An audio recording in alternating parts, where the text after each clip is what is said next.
Okay, Bismillahirrahmanirrahim. Welcome, dear students. Thank you for joining so early, and thank you for honoring my request to join at 9:30 in place of 12. It must have been very difficult for you to wake up early, especially in this wonderful winter when morning sleep is probably the best treat you can get. Okay, so today, yes, Iman, I can understand. Uh, so in last class, we concluded RNN, CNN, LSTM, GRU. I think up to this point, we now have been able to process image as well as text with deep neural network. Do you agree with that, Dayanand? Yes, sir. So we are not only able to process images with CNN, but we have also earned enough expertise to process text with the RNN. And we have been discussing that RNN, the recurrent neural network, its a simplistic version is good for understanding, but in practice, we usually go for LSTM and GRU. We saw a lot of examples. I also gave you an assignment for the classification. I'm not sure how many of you have submitted the assignment. Uh, it was an important assignment. I mean, if you just complete this assignment, your exam preparation will be completed, because it actually was a kind of brute force assignment. It was asking everything related to text mining. So those who have completed this assignment, I can guarantee you should be able to you know do your final exam, just walk in the park. So far no one has submitted assignment. There are still 14 hours left. I'm hoping that you guys after this class will be working with the assignment. Ji, sir. So let's start today's class. We have seen in previous class, working with data, you need to do in text mining, you need to do tokenization, vectorization. One-hot encoding is one example of vectorization, and we need to do vectorization. The reason is simple. You cannot directly inject text into your LSTM or to your neural network. You need to vectorize it. You need to get numerical representation of your text. And for that reason, we have the easiest option is this one-hot encoding. But then we discussed that it is very sparse, it is binary, it is high dimensional. So we need an alternate. An alternate to that is actually word embedding. Uh, we can either be learning embedding from the data. I mean, in that case, we will have first layer as an embedding layer, which actually learns what is the base vector for the words which are being used in the classification task. So it will actually give us an idea how we should vectorize, words into vectors. But usually we say when data set is small, then it is not a good idea to learn word embedding from data, because there you might not be able to learn relationship between the words. So we say that very much like VGG or inception in image classification for CNN, for text classification in LSTM, we also have pre-trained word embedding. And those pre-trained word embedding have been learned on Common Crawl, on Wikipedia, on a lot of philosophical texts. So the thing is, those word embedding which are already learned, they are available. You can load them. So rather learning embedding from your own data, you can use those word embedding. And then we have seen that they perform brilliantly. They are floating point numbers. They are not very sparse. They are dense. So that's the reason why they are very easy to work with. We've already seen all these examples, right? And then this is important. I can guarantee you when you are working with the RNN, you need to understand what RNN is actually doing. I mean, if you do not understand mathematics of RNN, then you know you cannot be called as a computer scientist. I mean, I've been giving you this example since inception. If you can only code, then you're as good as a cleaning lady because she can also code. So if you really want to be a computer scientist, you need to understand mathematics behind all these networks. So we have seen mathematics behind CNN. We have seen convolution. We have seen pooling. Now we have seen what actually these operations are doing. So when you are working with RNN, you again need to understand what is the mathematics behind RNN. And we have seen that the input that comes to the RNN that actually comes with the matrix, which we will initialize randomly initially. Uh, we can call it input matrix, right? And then along with this input, you in RNN, you also take, not only just input, but in RNN, you also take, if you see this equation, you also take the previous state. So input as well as previous state, right? So this input is being accompanied by random matrix, what you can call, input matrix. So it is coming from here. And then along with this current input, you also see the previous state. So the previous state is coming from here. And that previous state is also accompanied by a hidden layer matrix. So these two matrices, they are randomly generated initially, and you know how to do that. We first compute this quantity, then we compute this quantity, then we do their sum, and then we apply this activation function, which is 10h in this case. So this actually becomes ht, and this ht for x3 plus 1, I mean for the next round, this will act as a previous state, right? So this one we are getting from previous state. This is present. We produce ht. This will be previous state for the next round, right? Now this you calculate ht. Then for the current round, you can use ht along with another matrix. You can call it as an output matrix, why. Both of them are dot matrix, dot product, and then you get yt at each step. We've already seen this. I strongly encourage you guys to do this by paper pen. I mean, stay away from machine. Just take all these values, take a piece of paper and pen, clean piece of paper and pen, and do practice of this example, because these things are important. I mean, if you do this, you will understand what RNN is doing in background. But if you do not do it, if you just code in Python, I mean, you are as good as a cleaning lady, because Python is now as easy as it can be learned by any business graduate. So you are a computer scientist, so you need to understand background of mathematics, what is happening behind the scene. So we saw all these calculations, and then we saw that at the initial prediction, obviously it was wrong because we were not training our network on a lot of data. But if you train your network on a lot of data and do back propagation, ultimately, it will be performing the correct predictions. Right. We saw a recurrent neural network. We saw its code in Keras, and we also saw using embedding layer, it achieved 76% accuracy. We repeated experiment with pre-trained word embedding.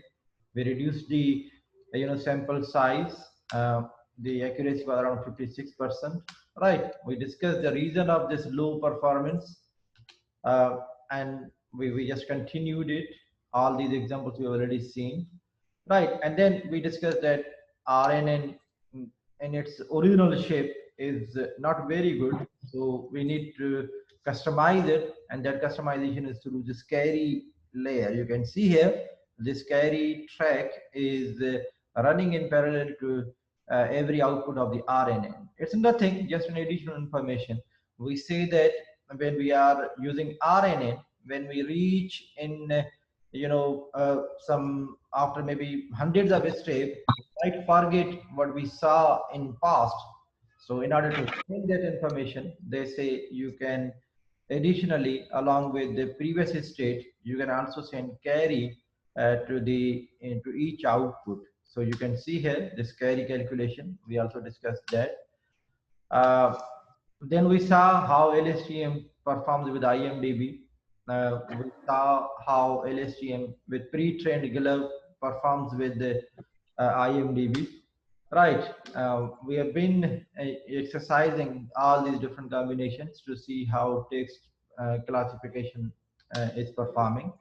And then we also discussed bidirectional LSTM. Thanks to Kiras, it has made our life easier. Uh, just a couple of steps to convert LSTM to bi-LSTM. And we understand that this is just, we are kind of giving extra rectification to the network. I mean, we usually ask it to remember from 1 to 10.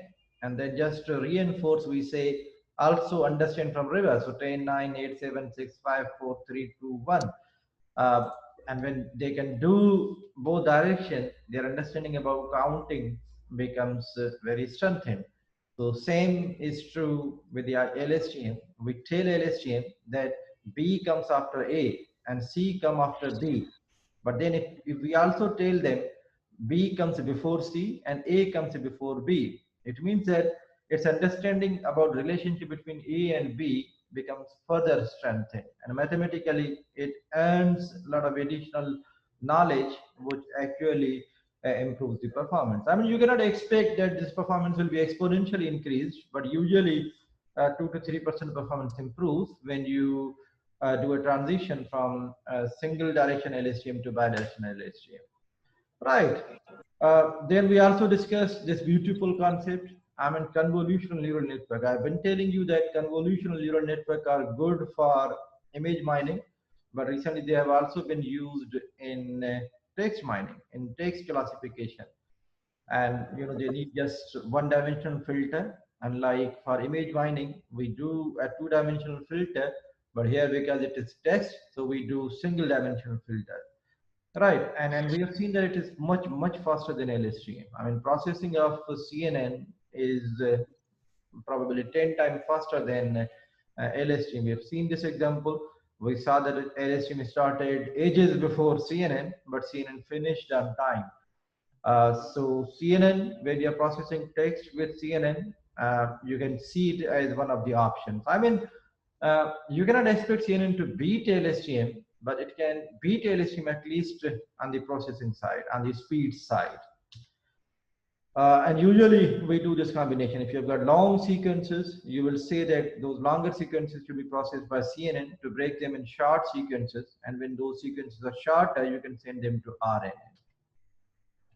So this was all about, a text classification with all these different, uh, combination.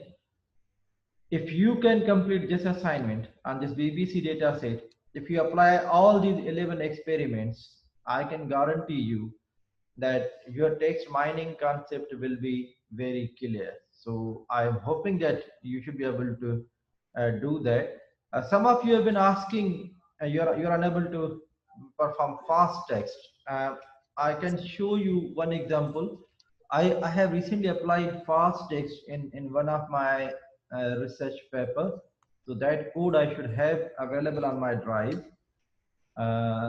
It should be available. It should be available here in my. Sir ये code भी है और उसके साथ साथ हमने practice की थी तो एरर्स आ रहे थे काफी हमने कोशिश की है कि खुद सॉल्व करना ठीक है सर एक दो इश्यूज हैं जो हमने एक तो पहले हमें ये समझ नहीं आ रही थी कि ये प्रीटेंड कैसे करनी है मींस हमने जो डेटा को डिवाइड करना है Don't worry, I'm showing you. I have fast text and fast text I should be available here. Yes, sentiment 140 fast text. This code, okay, open in Google Colab. The first thing is you can see here I have fast text word embedding available in my drive. I think it should be somewhere here. Okay, fast text. It should be somewhere here. Here. So I actually downloaded this Wikinews 300 M300D, right? I can make it available on our LMS, but I don't need to, because you can download it from the original sir site. इसकी link generate करते हैं और हमें drive पे share कर दें ताकि हम डायरेक्ट ड्राइव से भी यूज कर सकते हैं, क्योंकि हम भी तो कोशिश करेंगे कि LBS I'm sharing it, but sharing with whom? Sir IBS Sukkur link जिनके पास भी होगी वो सारे इसको Okay, I रिसीव can कर copy सकते the link. I can copy the link. I can copy the link. Share it in our WhatsApp group sir. Not WhatsApp. I done. Okay. Facebook पे करते हैं sir. Not Facebook. I can keep it here. LMS data science. So this fast text you can access from here. You can access it from here. Okay. So I'm keeping it URL fast text word embedding, right? Okay. So you can use this link to get fast text, and then here is the code. Here is the code. Oh, come on, why this comes down every time? Cannot I pin it? Okay, so you can see here I have used it with one of my CSV file, Twitter sentiment. I'm loading the data, right? I'm removing some of the labels. I do pre-processing. Don't worry about these errors. I do vectorization. You can see this is the code for vectorization. When vectorization is done, I go down. Now this is the code for getting vectors from fast text. So you will have to import this key vector, do this thing, word to vector model, key vector dot key vectors. This is coming from here. Load word to vector format, and I'm loading, this file, the file that we had on my drive, right? And then I say get vector. We pass a string, and for that string we return the vector. So for each of the word, for each of the word we pass here and we get its vector. It is just like a dictionary. You give a string, it will give you vector. So this function is doing nothing. This actually, from this word to vector model, it is passing the string, and against that string we get the corresponding vector. And that is exactly what is our requirement. So if you pass it a string, it will give you vector, right? Now once if it is loaded, then here I'm going to develop a matrix, and in that matrix I will have all my words along with their vectors. So you can see here 300 dimension embedding matrix. I'm creating my matrix. The maximum words, I have been using 10,000 words. So this is 10,000 by 300. It means that I will have 10,000 unique words, and each of the words will be of size 300, right?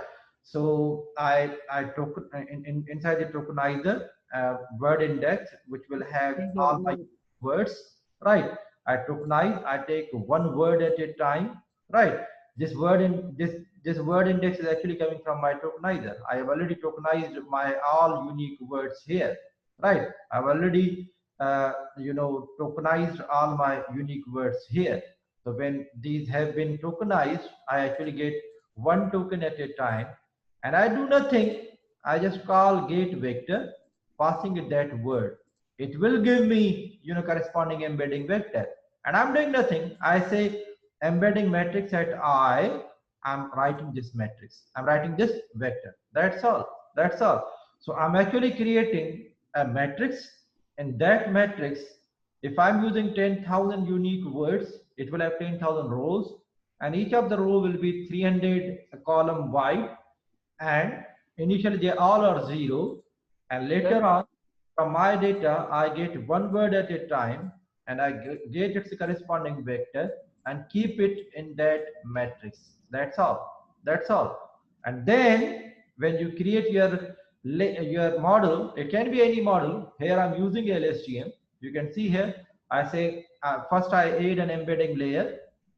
It has maximum number of words, 10,000 in my case, embedding dimension, and input is maximum length of one sentence, one review. So I add an LSTM layer with dropout and recurrent dropout. Two output which are positive, negative. Activation is sigmoid, and because it is pre-trained, so what I'm doing, the way we did for GitHub, we say model.layer0 set weight embedding matrix. The matrix that I have generated, I'm actually using that matrix to set weights of my first layer, right?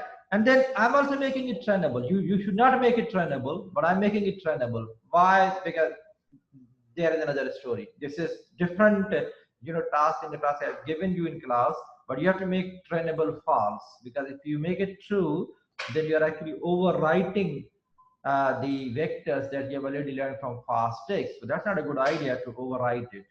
Now, once if it is done, you just fit on the model. You just fit on the model, and it will do all this training. Then you can do all these things. Right? I'm saving my model. So I don't think this is a difficult task. So you can see most of these steps are same as we did with GitHub. In this fast text, we are doing nothing. We are just loading this pre-trained vector, which I have now shared with you. For each of the word that we have in our data, we are using that word to get the vector. This is my method, my function, which I will be calling later on. Here, I create an embedding matrix of 10,000 by 300.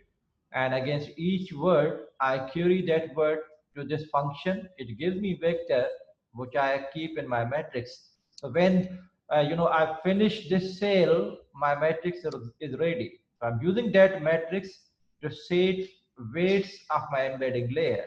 And how I'm doing it? I'm doing it with this statement, right? You should not do this. I mean, this should not be done, because if you make it trainable, then you will be overwriting fast text. I must not do it, right? So here we say that my layer 0 weights equal to this, and you should say it is not trainable. It is not trainable, so that you can use weights from the embedding layer. And that's all. That's all. I mean, you can see most of the process is the same as we have been doing with the fast text. Is it difficult? Sir यही fast है sir यही थोड़ा practice करनी थी इस पे, क्योंकि पहले हमने तो क्लास में डिस्कस भी नहीं किया, और उसके बाद अगर एरर्स आती है तो फिर मसला होगा। But we चाह रहे थे कि I think in class we discussed GitHub. The only thing that I wanted you to learn on your own. We have discussed GitHub, but इसकी थोड़ी फॉर्मेटिंग चेंज हो रही है सर, वैसी नहीं है जैसे हमें चाहिए थी। नहीं ऐसे ही है, जैसे हम बिल्कुल GitHub जैसी भी नहीं।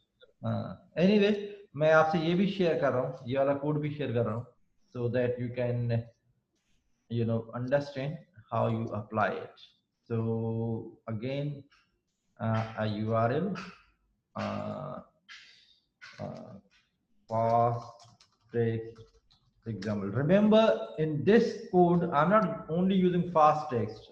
This actually, on this data set of sentiment 140, I think I'm using around 8 to 9 different configuration just to see which one performs better. So you can see fast text is also there. So you can open this notepad to to see how fast text works, right? Okay, so now I'm hoping that you will be able to implement it for VBC text, and then I'm hoping that all of you should be able to submit your assignment in time.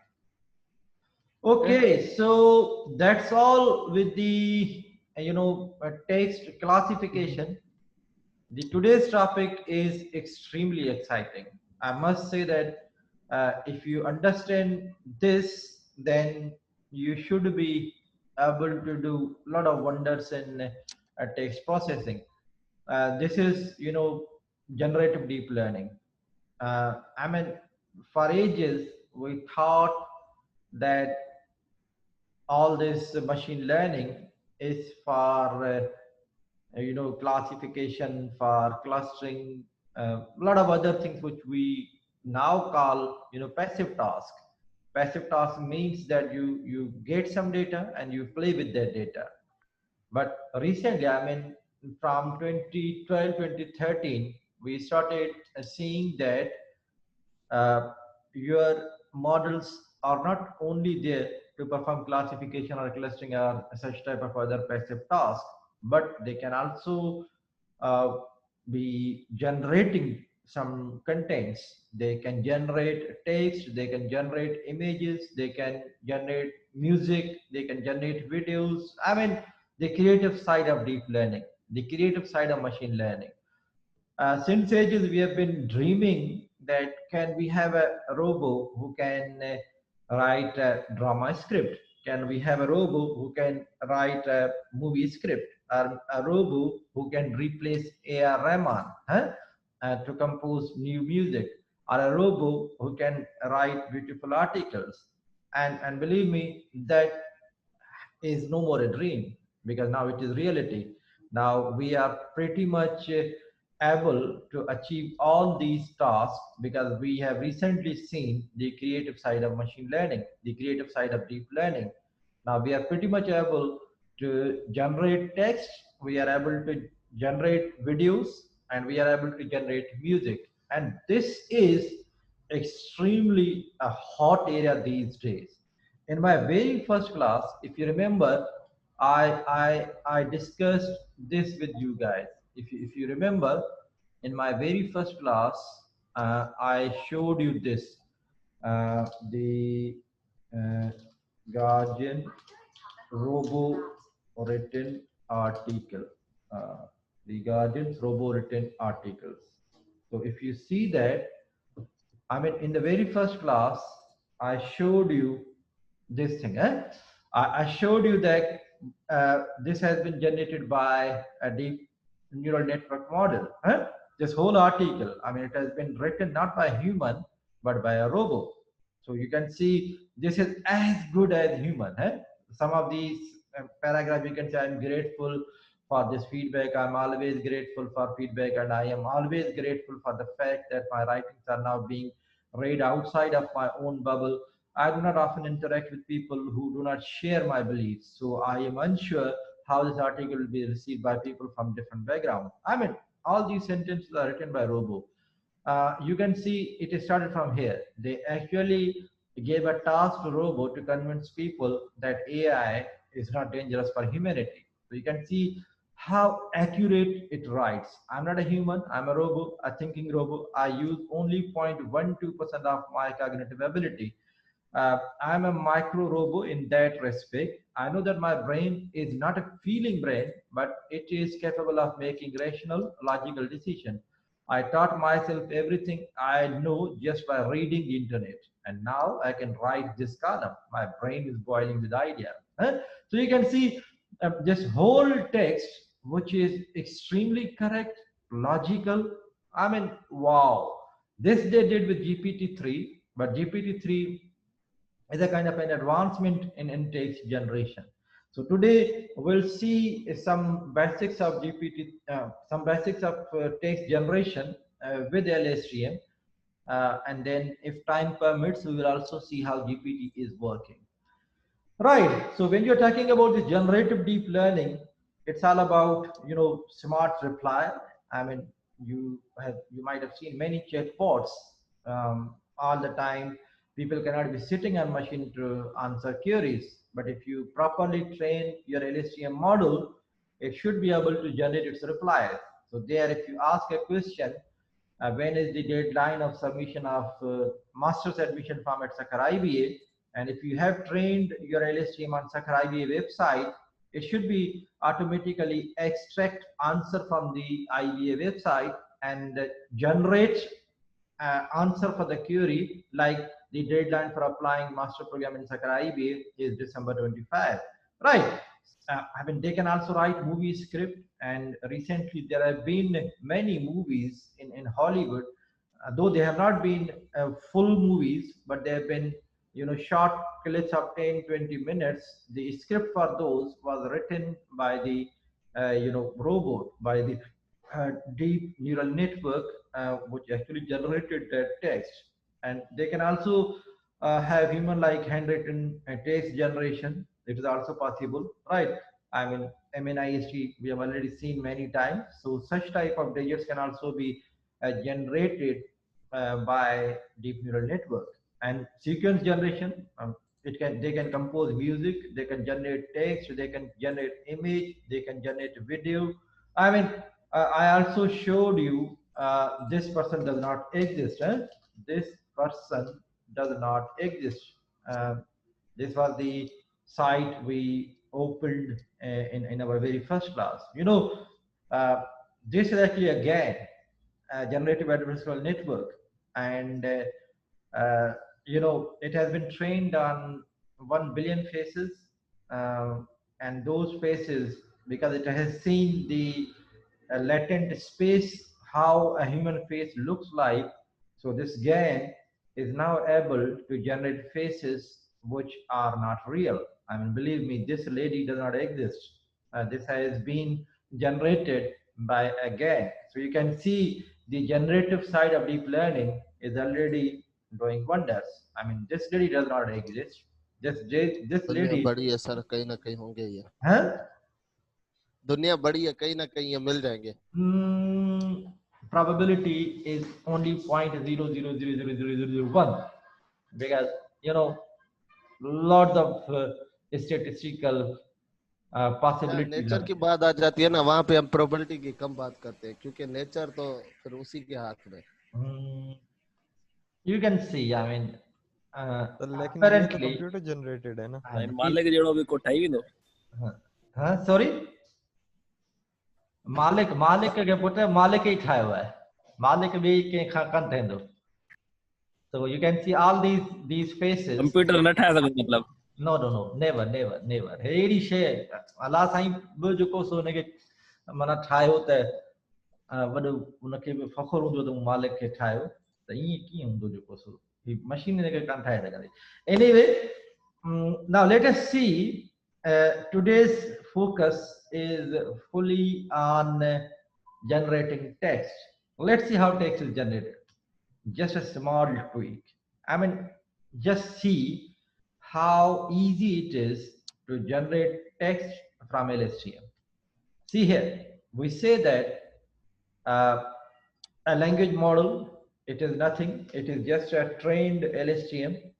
We might have trained it on some text, and it will be a very rich model if we can train that LSTM on all the text of internet, and maybe on all the text of Wikipedia. So the first step is to train LSTM. How to train LSTM, we've already seen it, right? The next step is you give it some initial text. I mean, this is current limitation, not only with LSTM based text generator, but also with the transformer as well as GPT-3, because GPT-3 and transformer, these are two other, you know, important techniques which are used for text generation. So they also require some seed text. We call it initial text, or you can also call them seed text. Even with this article, they gave it the seed text. I think they have given it here. This is the seed text. This article was written by GPT-3 OpenAI. GPT-3 is a cutting-edge language model. Okay, it takes in a prompt and attempts to complete it. For this essay, GPT-3 was given these instructions. Please write a short open-ended around 500 words, keeping the language simple and concise. Focus on why humans have nothing to fear about AI. Right. So this was the first instruction. Second one, it was also fair following introduction. I am not a human. I am artificial intelligence. Many people think I am a threat to humanity. Right. So you can see this was the input. Up to this point, this was the input. So you can call it as a seed text. So even in LSTM, you give it seed text. this language model will actually generate what should be next character. What should be next character.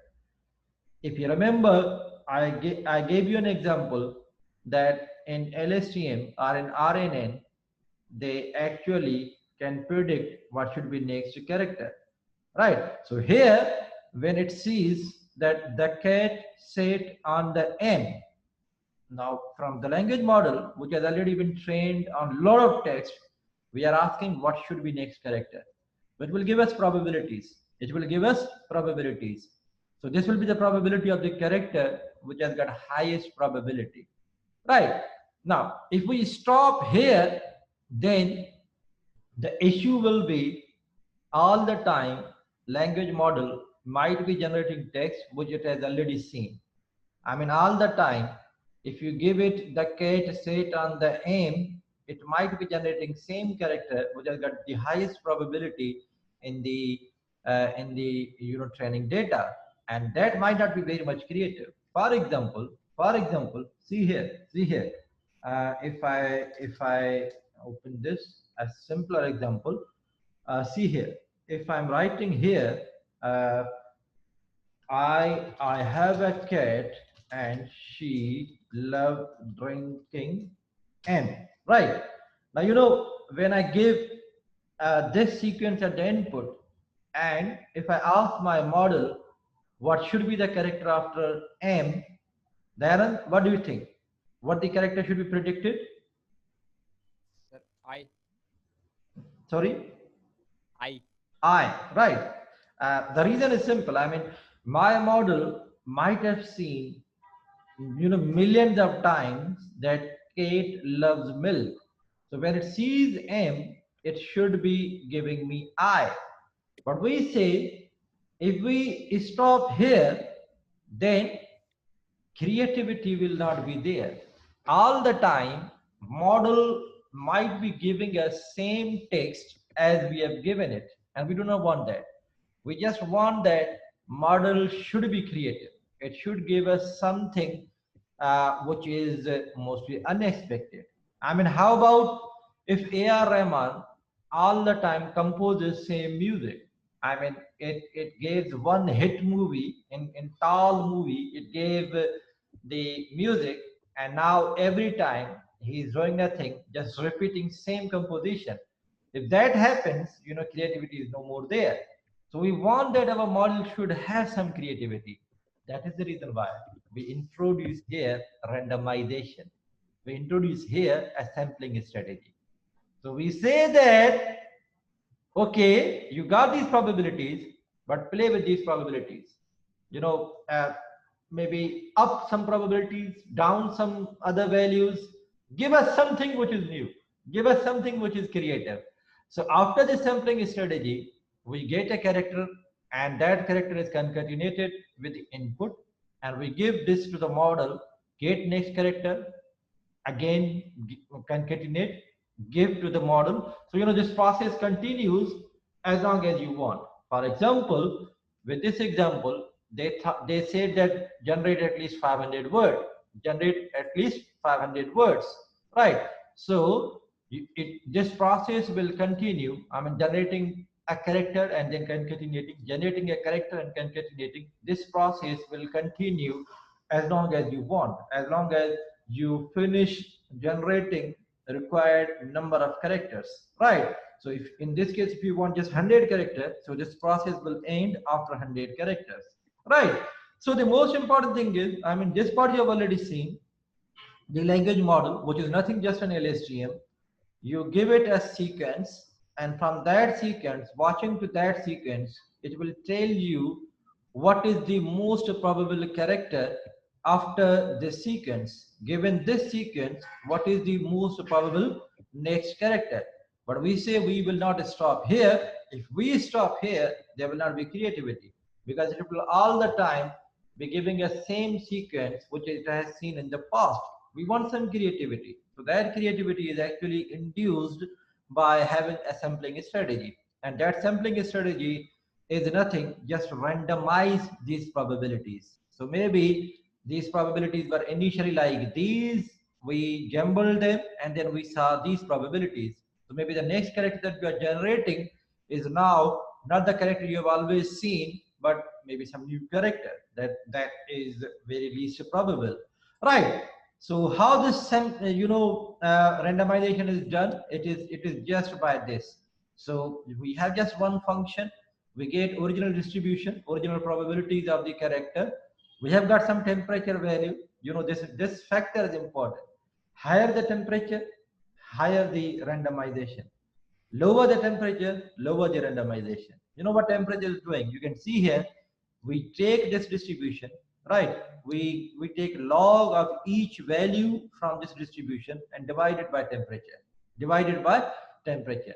Then we take exponent of each of these distribution, and then because we just want that each sum of all these probabilities in the distribution should be 1, and because of these two operations, that sum might have been disturbed, so we actually divide each value with the sum of the distribution, just to make sure that sum of all these probabilities is equal to 1, right? So you can understand this with this example I've written for you. So say for example, if these are the original distributions, you can see we say that there were only 5 possible characters, right? So for the character 1, the probability is 0.096, for 2 it is 0.321, 0.323, 0.15, and 0.11. You can see their sum should be 1, right? Their sum, because these are the probabilities, so their sum should be 1, right? Now the first step that we are going to do is to perform this log function on the original distribution and divide it by temperature. So here is the log, right? So we calculate log of this, log of this, log of this, and so on. And then once if the log has been performed, we need to divide it by the temperature, right? So then we divide it by the temperature. You can see here B2 divided by temperature, B2 divided by temperature, B2 divided by temperature. In this case, my temperature value is 0.9, but you can change it, right? And then when it is done, the next step is to perform exponent. So exponent of each of these values, right? When exponent is done, the next step is to divide each of these by their sum, each of these by their sum. And eventually you can see again sum of all these is equal to 1, right? So original distribution was this and revised distribution is this. So we are doing nothing. We are just playing with the probabilities to change their values. Originally this was the highest probable. After this calculation, you can see its probability has changed from 0.32 to 0.25, right? And this one is 0.323. It has changed to 0.26. So you can see we have done nothing. We have just played with the probabilities of the output prediction. So those probabilities have significantly changed. The last step that we'll do, will again select one of those characters randomly. Yes, Shakil, go ahead. You can ask question.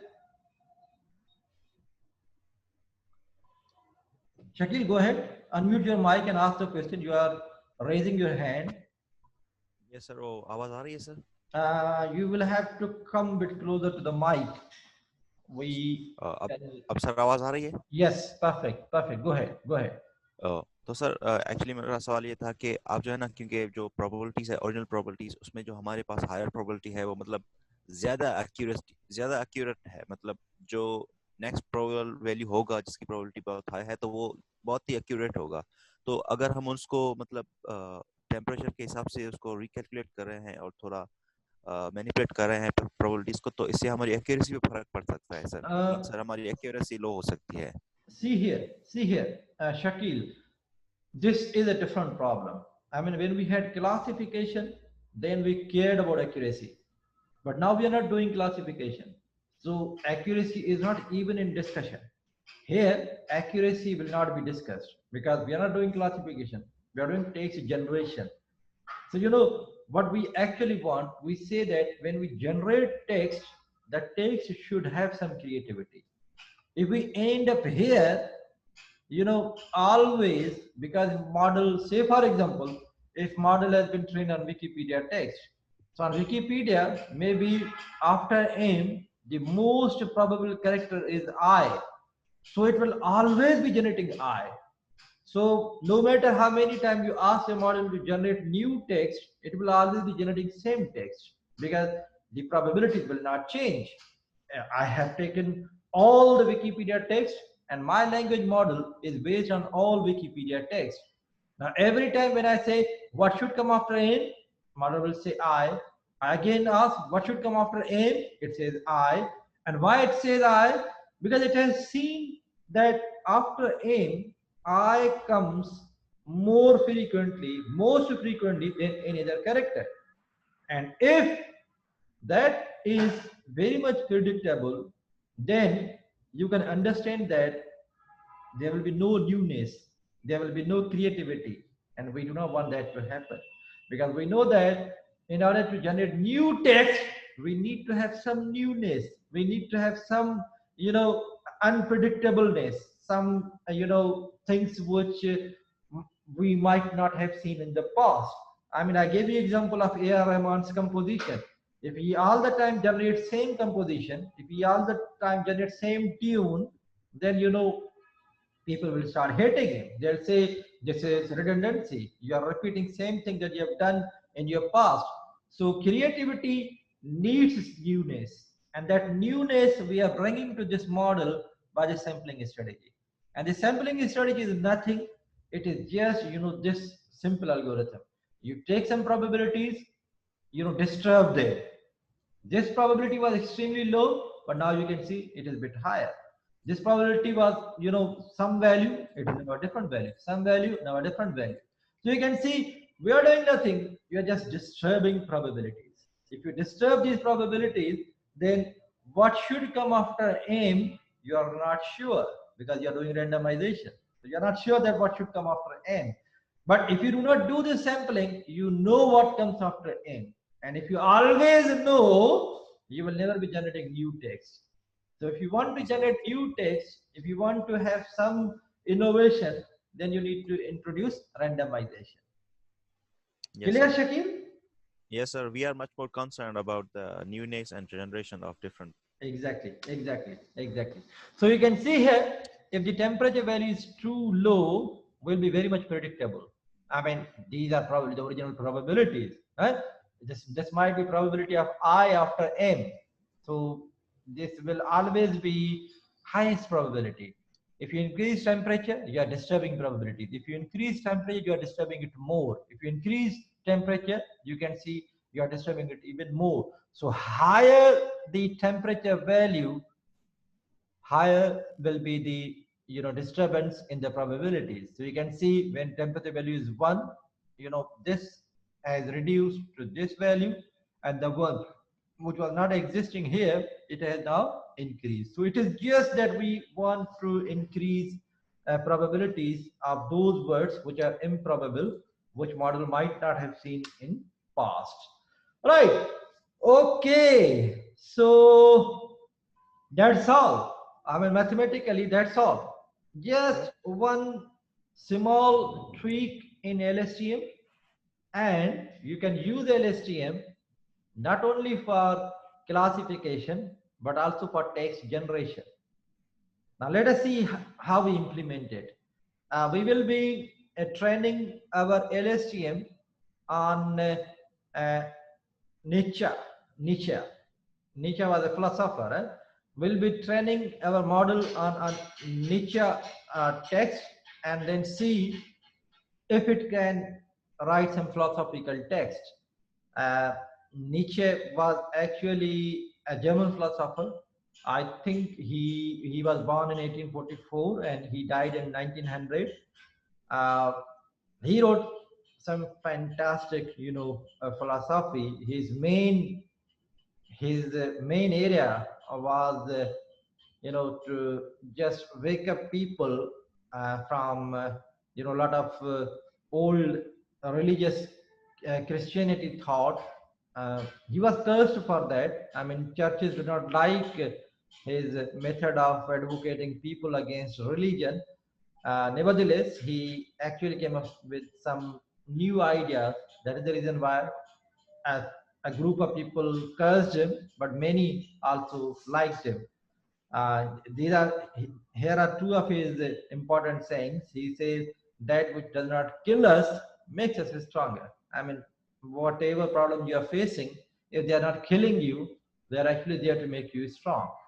It depends on, I mean, how you receive those problems. I mean, if you can deal with those problems, the new version of yours which come out after that problem will be a stronger version. So Nietzsche says all the time when you face problems, do not think they are negative. I mean, you should feel them blessing, because if you do not feel, if you do not face problem, you cannot become stronger.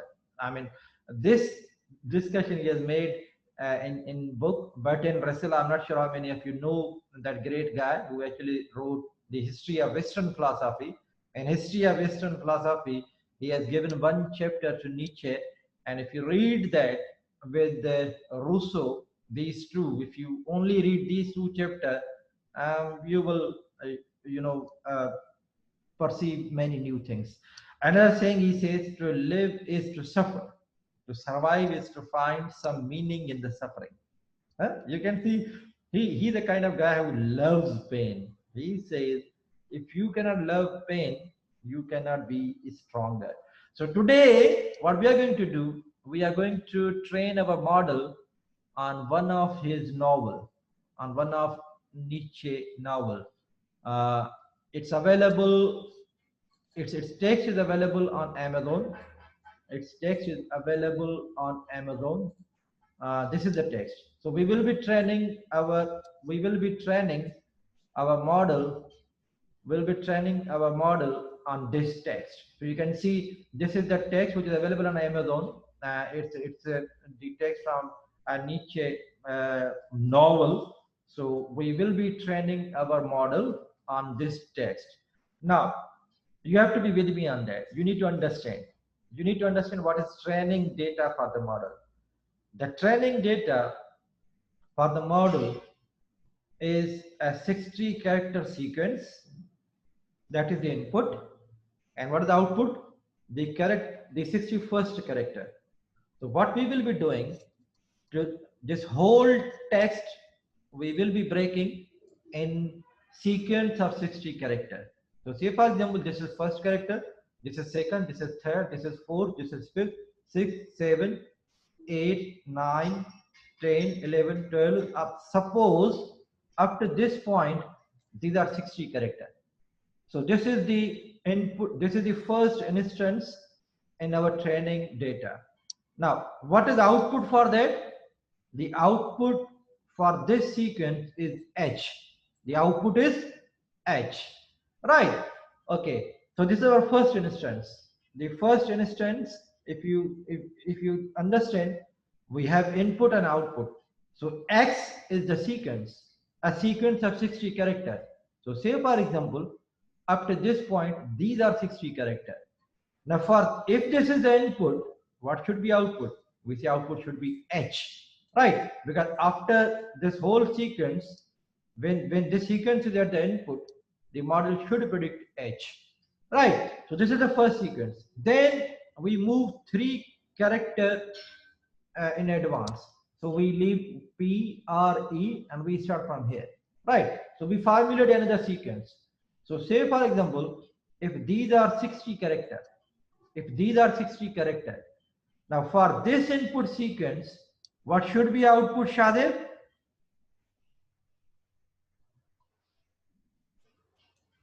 What should be output, Shadib? Shadib, you have to unmute your mic if you are there, or maybe you have just logged in and again went to bed. Shadib, are you there? Just looks like that. Shadib? I think Shadib just auto login on Zoom. He's still sleeping. Okay. Sarvan, what should be next character here for this sequence? E, sir. E. That has to be E. Right. Now, the third sequence that we will formulate, again 10 character advance. So we will start from here and you know we begin here. Right. So again now, yes. Sir वैसे इस तरीके के तो बहुत सारे words हैं ना जो THER के बाद और भी कैरेक्टर ले सकते हैं, तो वाई नॉट M? थर्मोमीटर, मतलब कुछ भी हो सकता था, थर्मोडायनामिक, इस तरीके It का could कुछ have भी been हो सकता। anything. It could have been anything. But what we are actually doing, we are formulating input and output. Input and output. So we just want input sequence. You can see here what model takes at the input. See here what model takes at the input. It takes a sequence. Now the question is where these sequences will come from to train the model.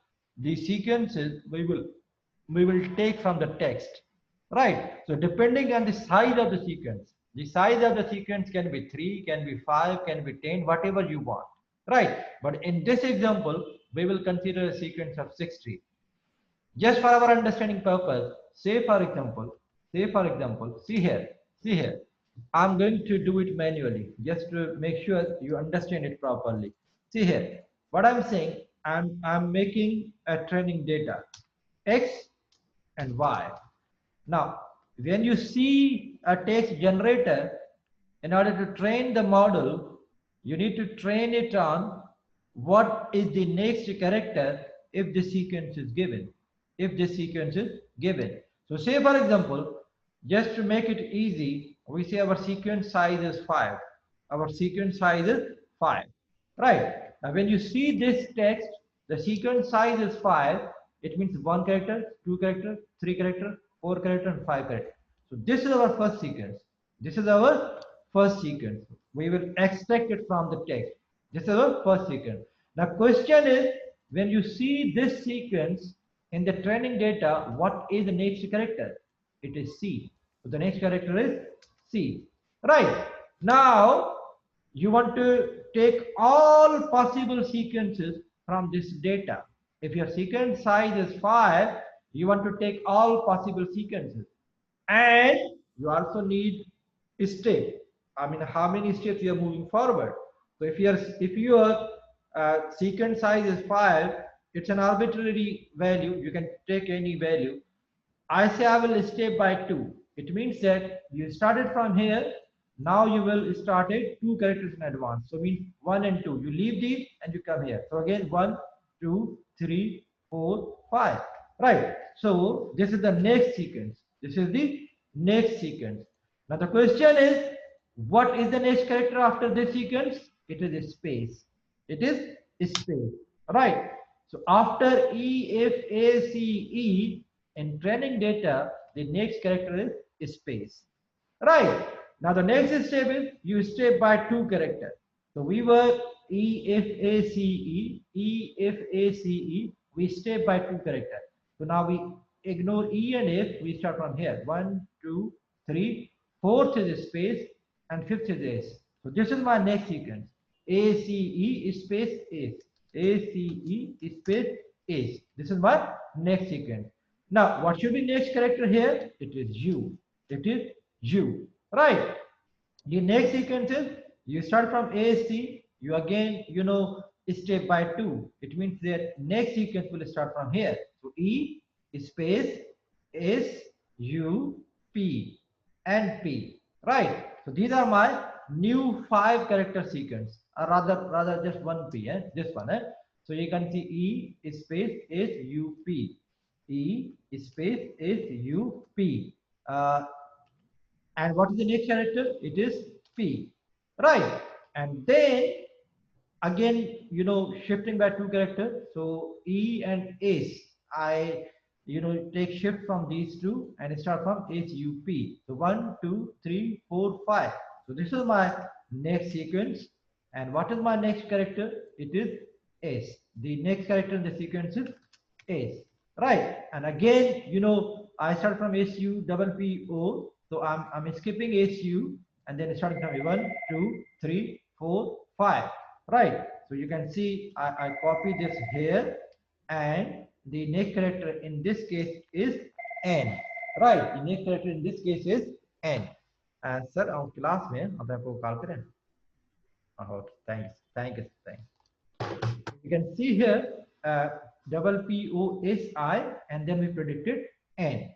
Right. 1, 2, 3, 4, 5. That's right. Right. So again, shifting by 2 characters. So you ignore P and P. You start from here. 1, 2, 3, 4, 5. Right. So you copy these, and the next character is space. And then again, you shift by 2 characters. So 1, 2, 3, 4, 5. Right. So this is your next sequence. And in this sequence, the next character, which should be predicted is H, and so on. So you can see this is your input and this is your output. You are actually telling model that when you see this, the prediction should be this. When you see this, prediction should be this. When you see this, prediction should be U. When you see this, prediction should be P. When you see this, prediction should be S, and so on. So from this whole text, we will extract hundreds of thousands of sequences depending on what is the size of each sequence, and we see what is the next character. So we will train model on this type of data, and then model should be able to understand what comes after, what character should I predict when I see a particular sequence. So we have been trained. When I ask you, I have a cat and she loves drinking M, you are able to tell me it should be I, because you have seen this sequence many times in past. So you are very much sure that after M there should be I. The reason is cat like milk, and cat and milk come quite frequently in their context. So you are able to predict what should come after M. Right. So this arrangement is nothing, just to generate training data, just to create training data from this text. So I'm doing nothing. I'm just taking this whole text of Nietzsche to prepare my training data. Now, once if I have trained, then the next step is to do the prediction. And when you do the prediction, you do sampling, you do randomization, and you can then see model will be predicting some text which may not be part of this novel, which will be very new text, which will be some sort of philosophical text, but that may not be copy paste from the original model, from the original training data. So you will see that wonder happening today. Clear?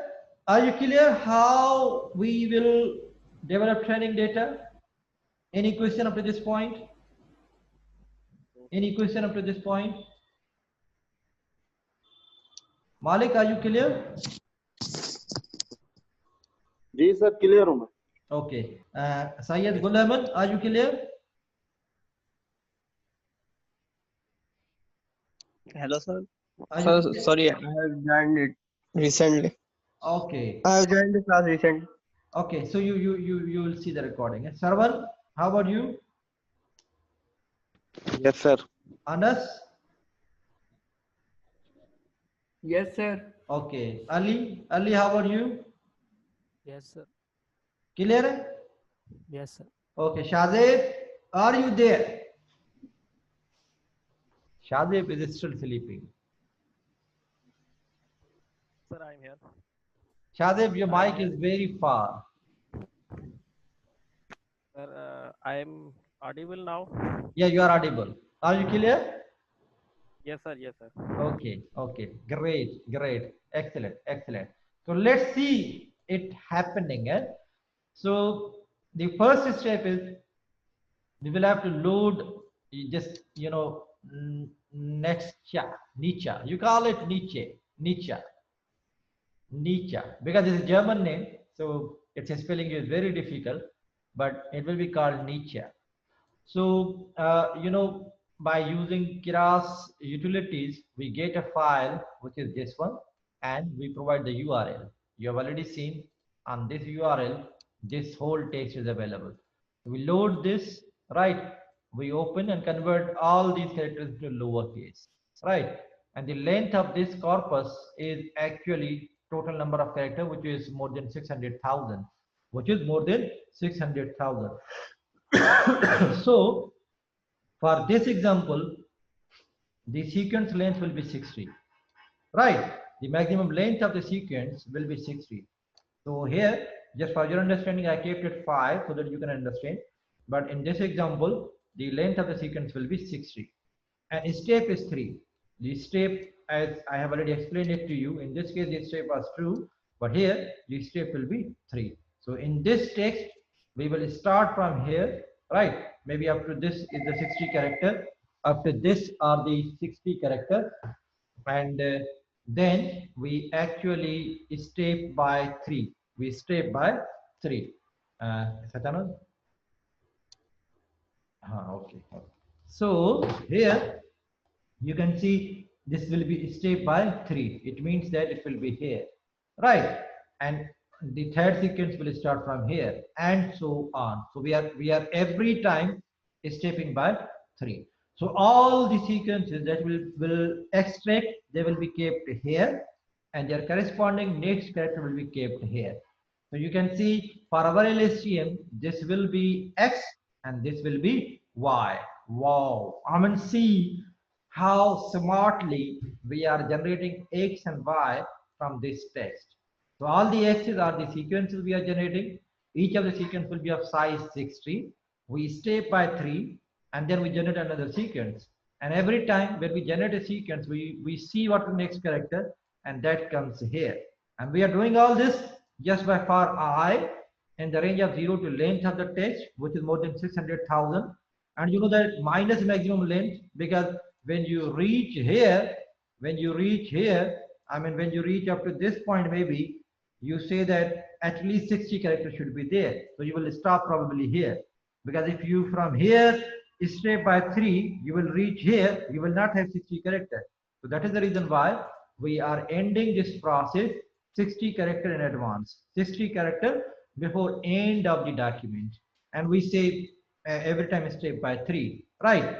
Every time step by 3. Then we say sentence dot append from text I initially 0 up to 60, 0 plus 60.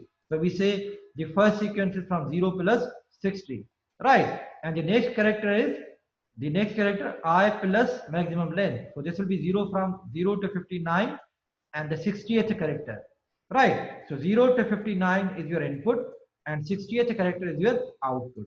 We go back step by 3. It means that 0, 1, 2, 3. So now we will start from 3 to 62, and 63rd character will actually be your next character. So you know, this way we completely read the text from this Nietzsche novelet, and we keep input in sentences and output in next character. So the number of sequences that we get from here, these are more than 200,000. More than 200,000, and that makes sense. Well, you are stepping by 3. It means that for all these number of characters, you have got 1/3 number of sequences.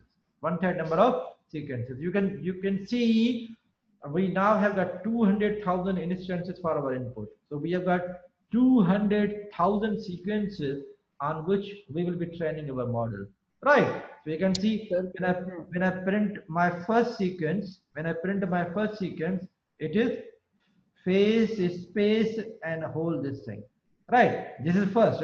On 0, had I printed 0, it would have started from preface. But because I'm printing 1, it means that I've already stepped by 3, which is starting from here. Right. So you can see here the first sequence is this one. Sir yes sir sir ये जो हम sequence की length रख रहे हैं, आपने यहाँ पे 60 रखी और वहाँ पे हमने 5 रखी, तो सर ये मतलब हम रैंडमली रखेंगे और हमें कौन सी ज्यादा मतलब बेनिफिट मिलेगा, किससे हम लेंथ कम रखें या ज्यादा रखें, किस देखते हुए रखेंगे? See here, I mean it depends on your data. If you've got a lot of data, then you can keep sequence size longer, because longer the sequence, better will be the understanding of model, because the window size will be long. But if you have very less amount of data, maybe just maybe 10,000 sequences, then there it is recommended that you keep sequence size small, because you need a lot of training data. It is deep neural network, and deep neural network needs a lot of data. So if you want to increase number of instances on which you are going to train the model, then sequence size has to be small. But if you say that model should be able to understand the context of the language, then the sequence size has to be long. But if you keep sequence size long, the disadvantage is you will have less number of sequences. So it's always a trade-off. I mean, depends on your data. Again, it has to be an arbitrary number. It depends on your data, point number one. Point number two, you know, you have to learn it from data. In this case, we saw that with the length size 60, we were able to generate a reasonably good text. So that is the reason why we kept it 60. But you can change this value. This is arbitrary. This can be any number. Right. But again, you know, some common sense is there. If you have got a very small amount of text, then keeping sequence length long does not make sense. If you've got only 10,000 sequences, and if you keep size of each sequence 100, obviously number of instances will be low. And you know, higher the number of instances, better is the training of LSTM. So that is the reason why the length of the sequence will always be determined by what amount of data you have available. In this case, we have kept it 60, but it can be 50, can be 40, can be 70, whatever you say. Right. So we generate all these sequences, we generate the next character. So we can see in this case, the sequence is this one, face supporting there is space. You can see here is there space. When you see the text is there and space. The next character is N. So you can see the corresponding next character here is N. Right. So I think now you understand how we are making X and how we are making Y. Okay, now once if this is done, the next step that I'm going to do, I say all the unique character. I'm converting my text into set and list them, you know, in ascending order, just to get all the unique characters in the corpus.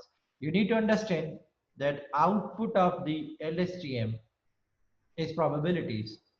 Now, what should be output of this LSTM? All unique characters in my text. All unique characters in my text.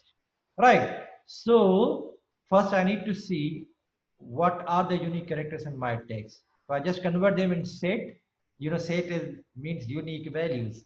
Right. So when you set a set in text, it will give you all the unique character. You list them and bring them in the ascending order. And then I'm printing length of the character. So you can see the number of sequences are this. We have already seen it. This is being printed because of this. Right. Before that, this is the code which I have already explained to you. Right. So the number of sequences are more than 200,000 and 59 are unique character. 59 are unique character. It means that in this whole text, 59 unique characters are there. I mean, it is quite common sense that it must have all the alphabet from A to Z. So 26 are alphabet character. Then there are some numbers you can see. There are some special character you can see. There is a space, there is minus, there is comma. So there are total 59 unique characters. So we are not generating only A to Z, but we are also generating you know, all these special characters. I'm afraid power failure. I'm not sure how long my battery will last. It's a race against time. If power does not resume before my battery dies, recording will be dying. Okay, we got the power resume.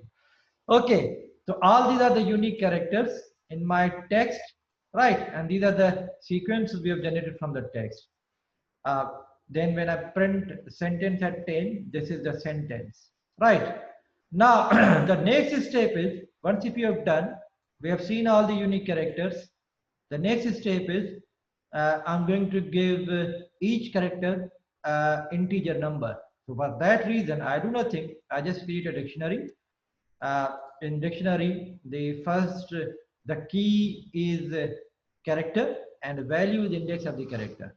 Right, for each character in characters. So you can see when I print this dictionary, I will have things like this. Slash n is given 0, space is given 1, exclamation is given 2, double quote is given 3, single quote is given 4, opening bracket is given 5, and up to this last character is given 58. Right. So I've done nothing. I've just given an integer number to each unique character in my text. Right. So up to this point, we have done nothing. We have just created sequence. We have seen unique character, and to each character we have given a number, and we have given this number by creating the dictionary. Now the next step is to vectorize. You understand that when you are playing with neural network, you cannot send text directly. You need to vectorize it. So we are going to use one-hot encoding. Initially, I say you need to understand this one. This is very important. So I create a three-dimensional matrix. Three-dimensional matrix. The first dimension is length. Yes. Is there a question? यहाँ पे one-hot encoding क्यों use कर रहे हैं जब हमने पहले tokenization से किया ना सब कुछ? We can do that also, but here just to keep things simple, we are doing one-hot encoding. हमारे पास जब फिर हमारे पास one-hot encoding थी तो फिर हम टोकनाइजेशन से क्यों कर रहे थे? इसका कोई रीजन है? As I told you earlier, both of these are options to vectorize. You can have an embedding layer, but here in this example, just to understand it fully, we are doing one-hot encoding. You can do one-hot encoding, or you can also learn embedding through embedding layer. But in this case, we are doing one-hot encoding just to understand the concept of text generation. Right. Okay. So here we have this three-dimensional array, a kind of matrix of matrices. So the first dimension is number of sequences. Number of sequences. The number of sequences are 200,000. So we will have more than 200,000 matrices. Each of the matrix will have number of rows, which is equal to maximum length of the sequence, which is 60, and length of character, which is 59. It means that I will have all the sequences which are more than 200,000. Each of the sequence have got rows, which is equal to number of characters in one sequence, and number of characters in each sequence is 60, right? And then each character, the unique characters are 59.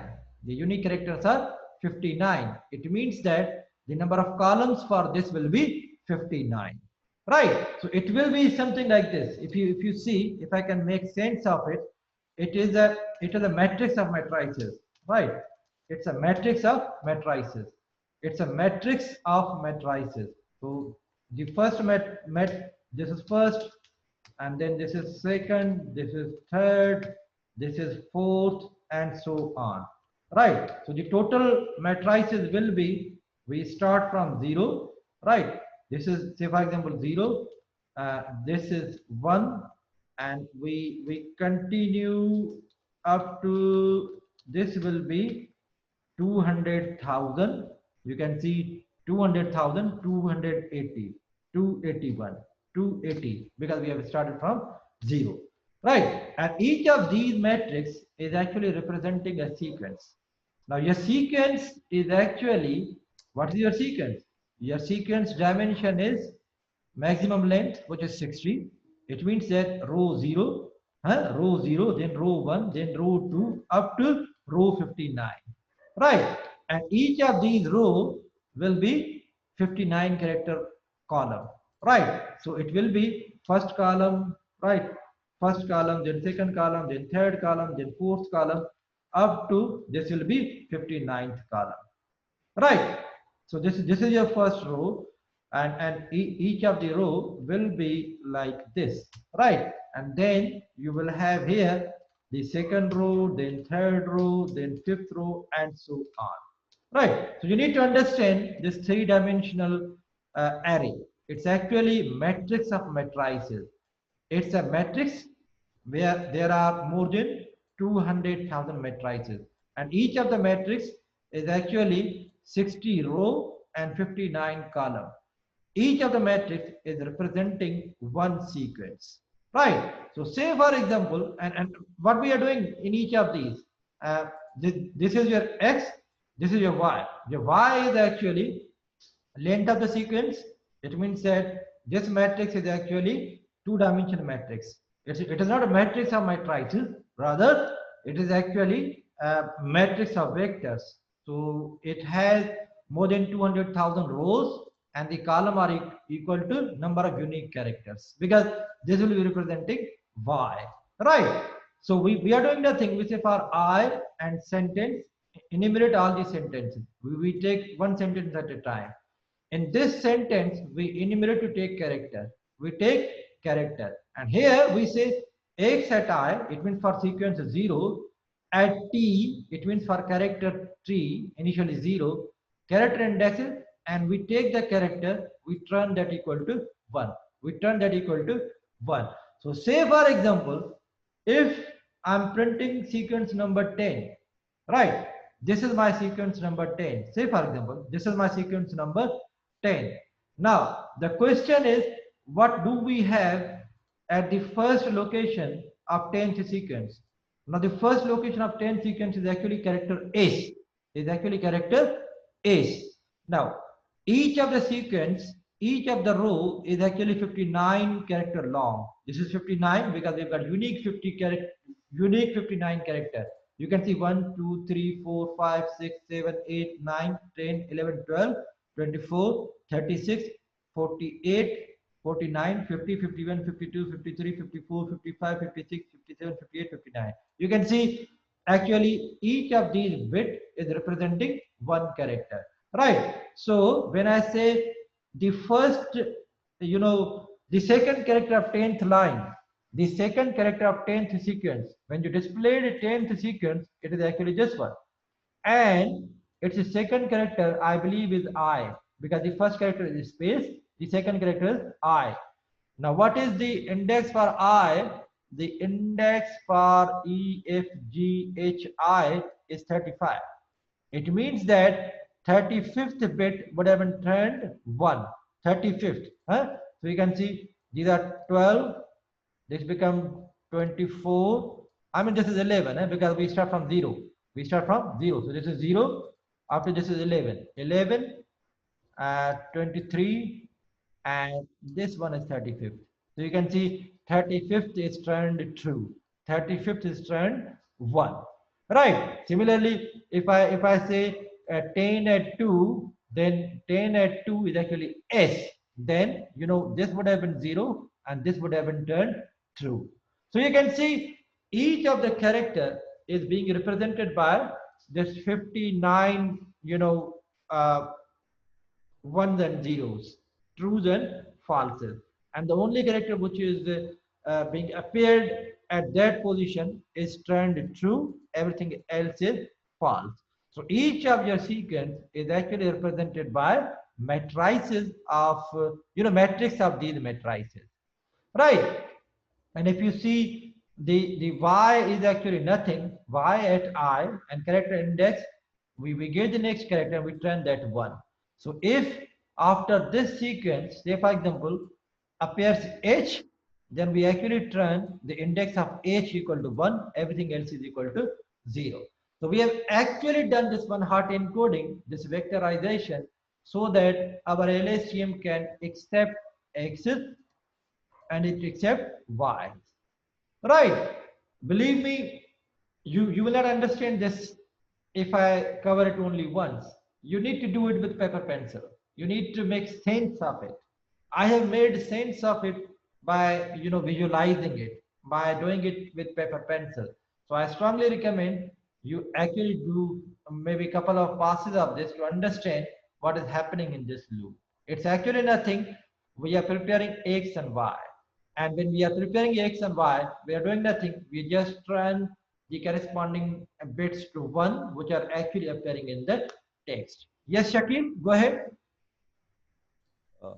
Sir तो मैं ये पूछ रहा था कि यहाँ पर जो है ना हम x और y सर मतलब जिस तरह वन हॉट कोडिंग कर रहे हैं और हमने एक मैट्रिक्स बनाया जिसमें सर सिवाय उस सेकंड कैरेक्टर के बाकी सारे बिल्कुल फाल्स से और जो सेकंड कैरेक्टर 35 था Yeah, Shakil, can you bring your mic bit closer because your voice is very low.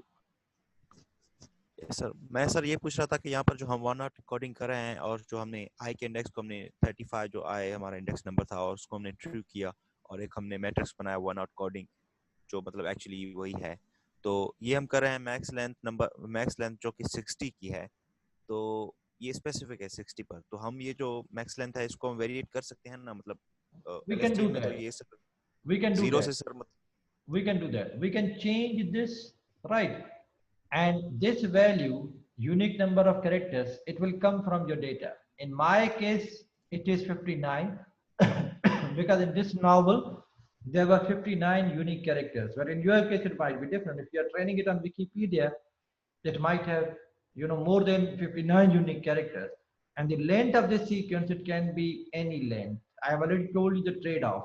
I mean, if you keep this length small, your model will not be able to make sense of the, you know, words usage. If you keep it too long, the number of sequences will be small. If your text data is too small, and if you keep sequence length long, then obviously number of x's will be small. The number of unique sequences that you can extract from text, they will be low. So that is the reason why I told you this is an arbitrary number. You can keep it 60, you can keep it 30, you can keep it 10, but it has to be reasonable. I mean, you know, longer the sequence, more will be clarity of the model. Then model will know that if the window is long, it knows the context of the word.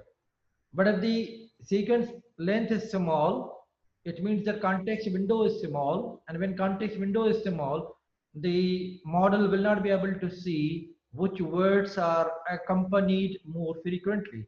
I mean, say for example, if I say see to this text, see to this text. Now, if I here keep window size, say for example 10, it means that if these are the 10 character, model has only seen that the appears with the in, right? Now if I say step by 3, these are next 10 words. Now model has seen that past is accompanied with the the, but model has missed this thing, that in and past can also accompany together.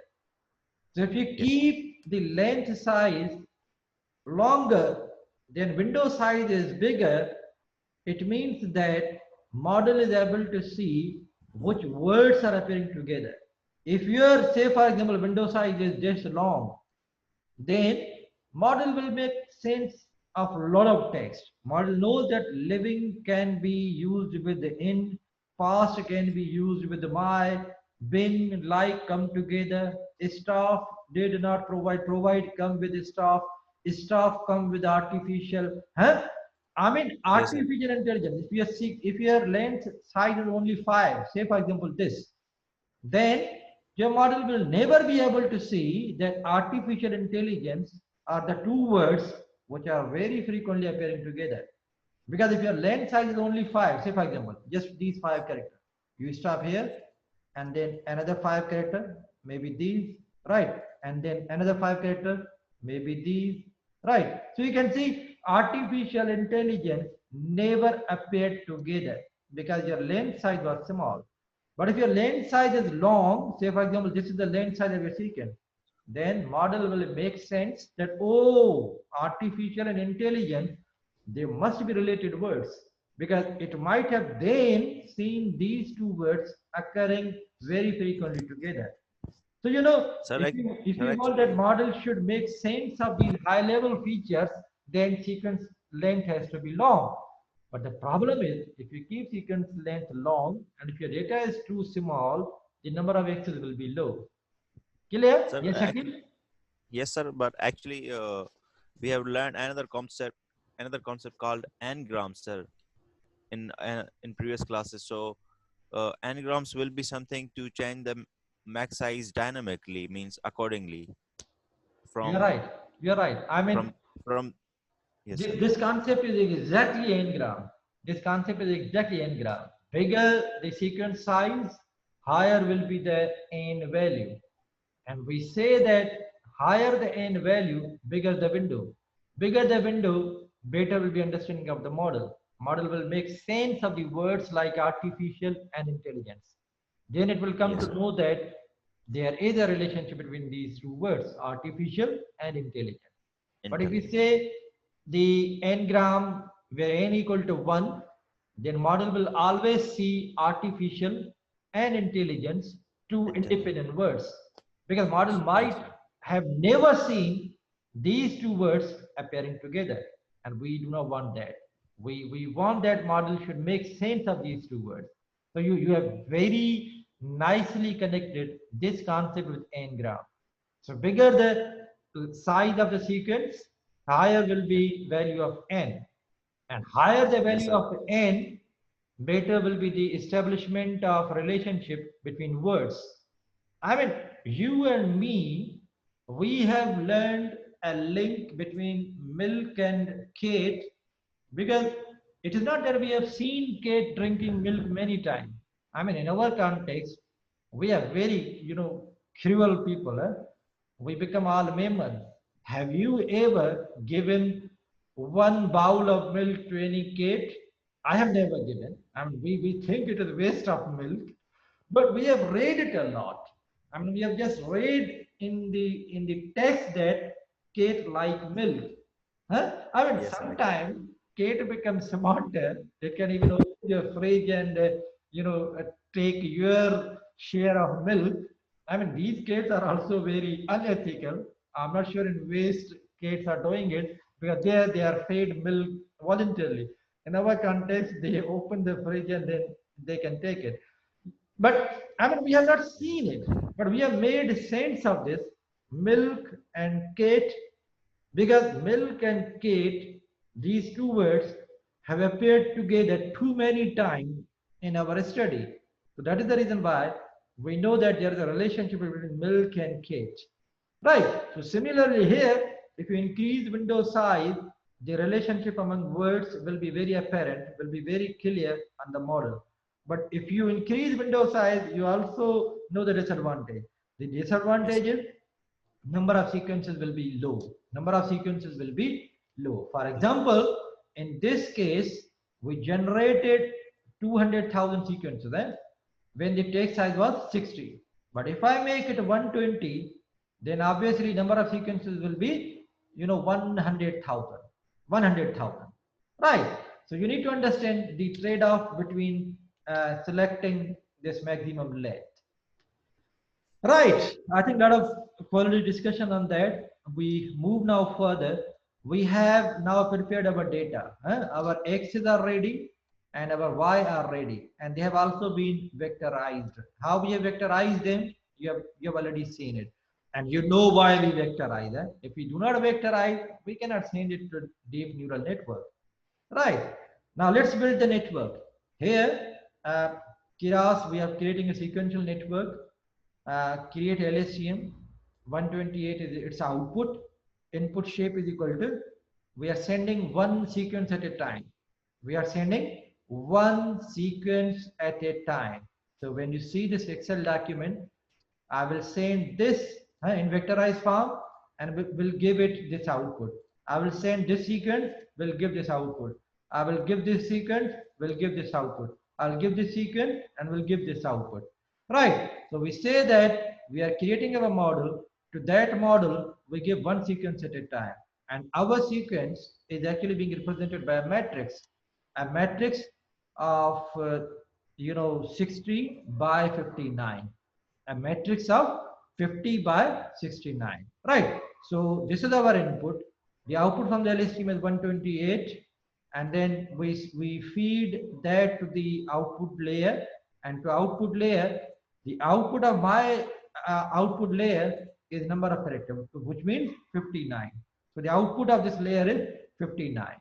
Right. So this is a model which looks like this. This is a model which looks like this. You need to make you need to make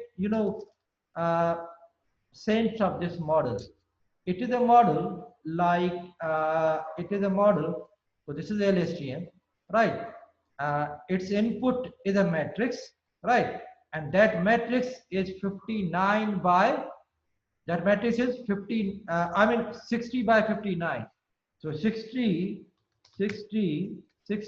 come on, 60 60. Come on, 6. What's happening? Okay, that is actually 60 by 59. It will have 3,540 inputs, right? So it will have first input, right? Then second input, come on, my word skills are poor. Second input, third input, fourth input, right? Fourth input up to 3,539 input. So this one is 3,539 input, right? And how many outputs? 59.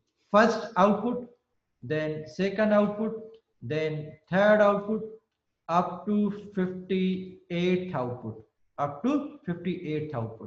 So this first will be representing the next character is new line, the second will be representing next character is space or space or exclamation or double quote or single quote, all these characters from 0 to 58, they will be representing what should be next character, right? So we give our sequence at the input, and that sequence is actually 60 by 59, which is actually 3,540. So we are giving 3,540 character at the input, and at the output we get probability for the character which has got highest probability, and that has to be 1 from 0 to 58. So this is our LSTM, right? So we created our LSTM with these number of inputs and these number of outputs, and we are using softmax because this is not a binary problem. This is actually multi-class classification problem, right? Now here is a trick. I mean, usually when we were doing it, the classification, we were just directly fitting the model, but here we will not be directly fitting the model. You can see here optimizer, we are using it. We compile the model, that's all. Model has been compiled. This is our sample, the sampling strategy, the randomization. We do as array, we convert them as an array, then do log, divide by temperature, right? And then do their exponent, divide each exponent value with the sum. We have already seen y. And then the last thing is we pick randomly one from there. And return it, right? This we have already seen in Excel, as well as we understand the concept why we are doing it. Now here is the actual training which is happening. So what we say for epoch in the range 1 to 60, right? We'll do it for 60 epochs. During first epoch, we say model dot fit. We provided x, we provided y. X and y we have already prepared. X's are the sequences, y are their corresponding next character prediction, right? We train the model, right? 128 sequences at a time and just one epoch, right? So for total 60 epoch, we have got a nested epoch. Every time we are training model with one epoch, right? Then what I say, see here, model has been trained. Now we want model to do the prediction. Now in order model to do the prediction, I mean up to this point, when you do model dot fit, you have actually generated language model. You need to understand, when we fit, it means that we have generated language model. Language model is actually, it understands the dynamics of the language on which it has been trained. So now it knows that when I'm giving these 60 characters, what should be the next character I should predict, right? So we have generated the language model. Now once if the language model has been generated, for doing actual generation, we need to give a sequence at a time, the test sequence. Now the question is, where that text sequence will come from. If you see to this GPT-3 text, they say that we gave this sequence explicitly. I mean, this sequence they gave manually. Please write a short OPD. I mean, they gave this sequence as input. Not this, but actually this one. This one. I think this one. I am not a human. I am artificial intelligence. Many people think I am a threat to humanity. Stephen Hawking has warned that AI could spell the end of the human race. You know, they gave it as an input. So here, when our model has been trained, we want input. Where we are taking that input from? In our example, we randomly pick it from the text. So you can see here, I say a start index equal to random, that random integer from 0 to length of the text minus maximum length, I mean from 0 up to 60 character before end of the document. So we actually take start index randomly, and then I say generated text equal to text start index colon start index plus maximum length, which means that I randomly take 60 character from this text. I randomly take 60 character from this text. So say for example, I randomly landed here. I randomly landed here. From here, I take 60 character. I take 60 character. From here, I take 60 character randomly. So say for example, I take this as a sequence to give input to my language model, right? So then what I do, once if it has been taken, I actually print it. You can see here, when you see in the output, in epoch 1, in epoch 1, it is training the model, right? And it has generated this seed. Ace space allowed himself to be persuaded to self-denial in the, this text must have been taken from here. It must have been taken from here. So the initial text, which was randomly generated, is actually coming from here. In the religious, you can see, it actually started from Ace space allowed, right? So it is actually is space allowed. There must be is space allowed. It should be here. It should be in the self-denial. Okay, let's search for self-denial. Control F, Control V, right? In the religious, okay, that's right. Right. So is space allowed. It has started from is space allowed. So it has started from here. Is space allowed up to RELI, because we have converted everything to small. So this is the first sequence. It has randomly picked from the text. Is space allowed himself to be persuaded to self-denial in the release. Right. You can see here up to this point. Up to this point. So it randomly generated index, which was this, and then from here it has taken 60 characters. So this is the first sequence that we are giving to the model. Right. Now what model is doing? See here.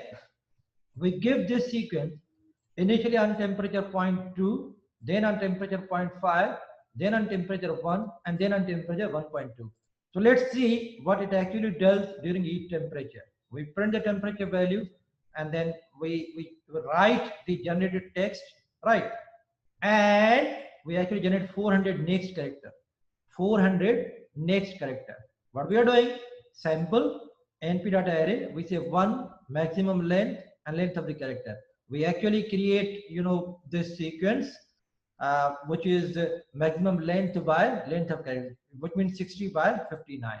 So we say for t character enumerate generated text sample 0 t and character indexes at 1.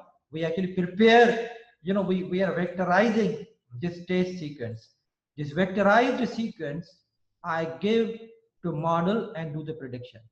So you know that it will give us 1 character. So that character I'm sending to sample, right? To just randomize with temperature 0.2. My sample method is here, right? Initial temperature value I'm sending 0.2. This is default value, but when I'm passing value, which is 0.2, because initially when I enter into the loop, I get value 0.2. So I've sent 0.2 and I give this prediction.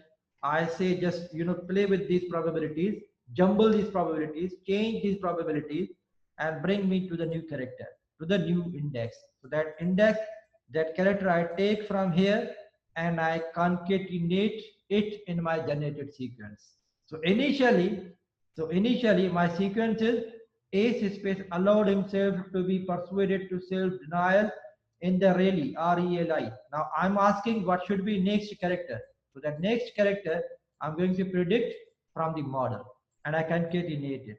When I concatenate it, then I say generated text is equal to generated text and 1 plus, because next time I want to give, initially I gave sequence from here, and then because I want to generate next 400 character, I have generated one character, then I give next sequence. So next sequence starts from here, right, up to whatever I have generated, right? And then third time my sequence starts from here. So every time I'm pushing one character to right, so that new sequence can be given to the model. So I'm saying, hey model, if this is the input text, Ace space allowed himself to be self-denial in release, give me the next prediction. So you can see in this case, when temperature value is 0.2, the model is very predictable.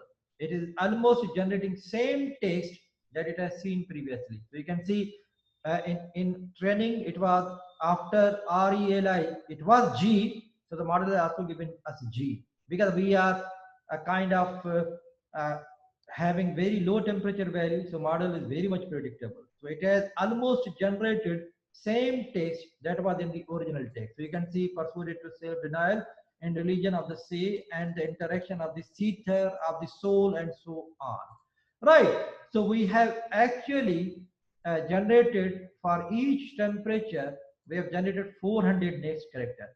We are printing after when the loop completes, we actually come for the next time, we print the previous text, and then we just continue, for predicting next 400 character, right?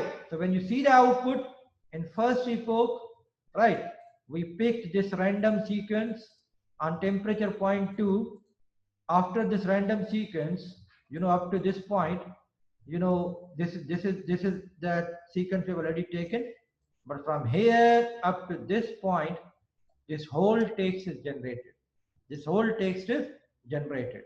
And you can see many of the words, it is not exactly same. If you see in here, in the religious sense, it has completed religions of the say. You can see these are new words. These are new words because we have disturbed the sequence, right? When the temperature value is 0.2, many of the words are very correctly generated.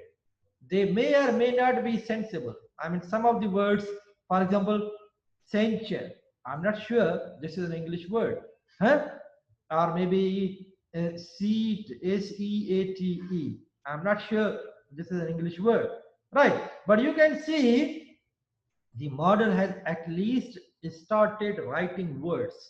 These really are words, and space such and the comma. Wow, I mean model self-consertion and such the state and still the solved and all the iteration of the expression. You can see many words are not correct, but at least they are words. It is just like a 4 or 5 year old baby. He or she has started going to school. She has just learned alphabet, and now she is combining all those characters and showing you, Baba, I have written my novel. I mean, it may not make full sense, but still you can see a lot of words are correct.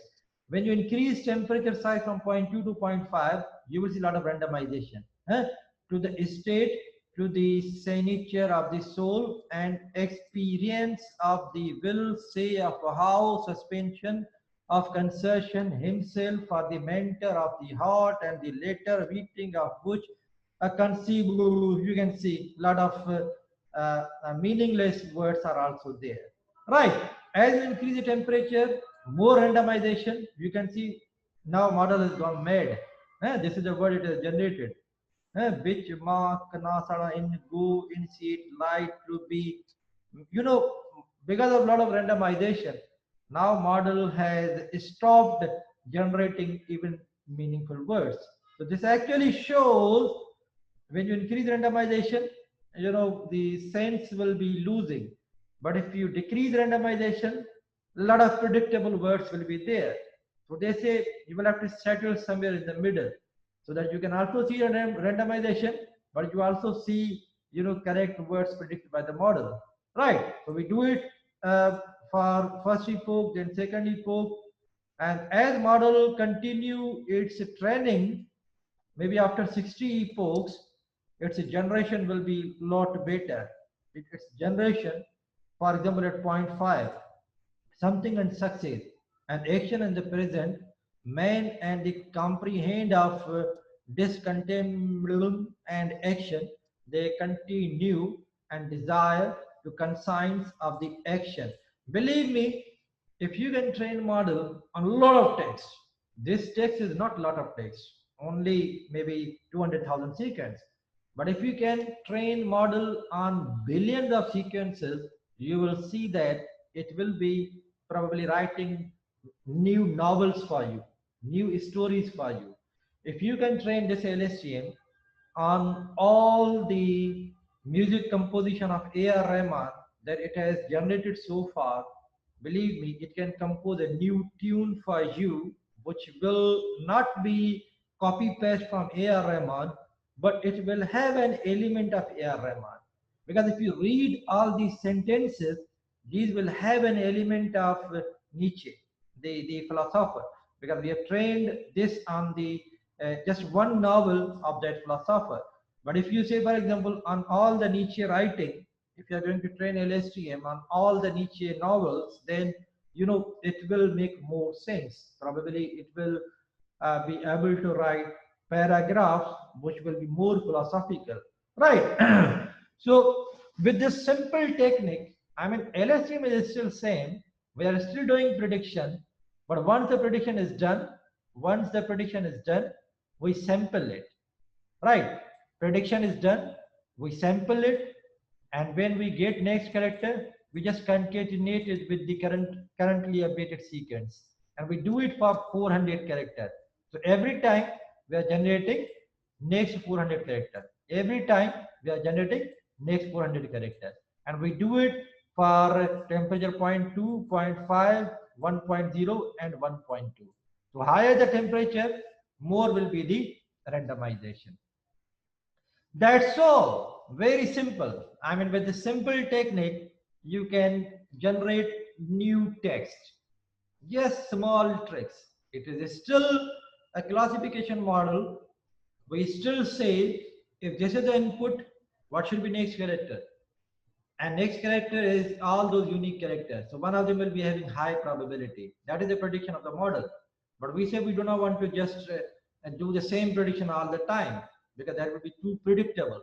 We introduce some sampling, we introduce some randomization, and then we concatenate that new randomized generated character with the already existing sequence, and we concatenate it up to 400 characters. So we are generating a 400 character long story, long paragraph from this language model, from this LSTM based language model. And we can see that some of the sentences are quite sensible, and some of the sentences are senseless. Some of the words are totally correct English words, and some of the words are totally incorrect English words. There are a lot of research, areas that you can do here. Had you been a master's student, I would have given you, a lot of other possibilities that you can play with these text. But for you guys, for undergrad, I end it here, and I now open forum for the question. If you have any question.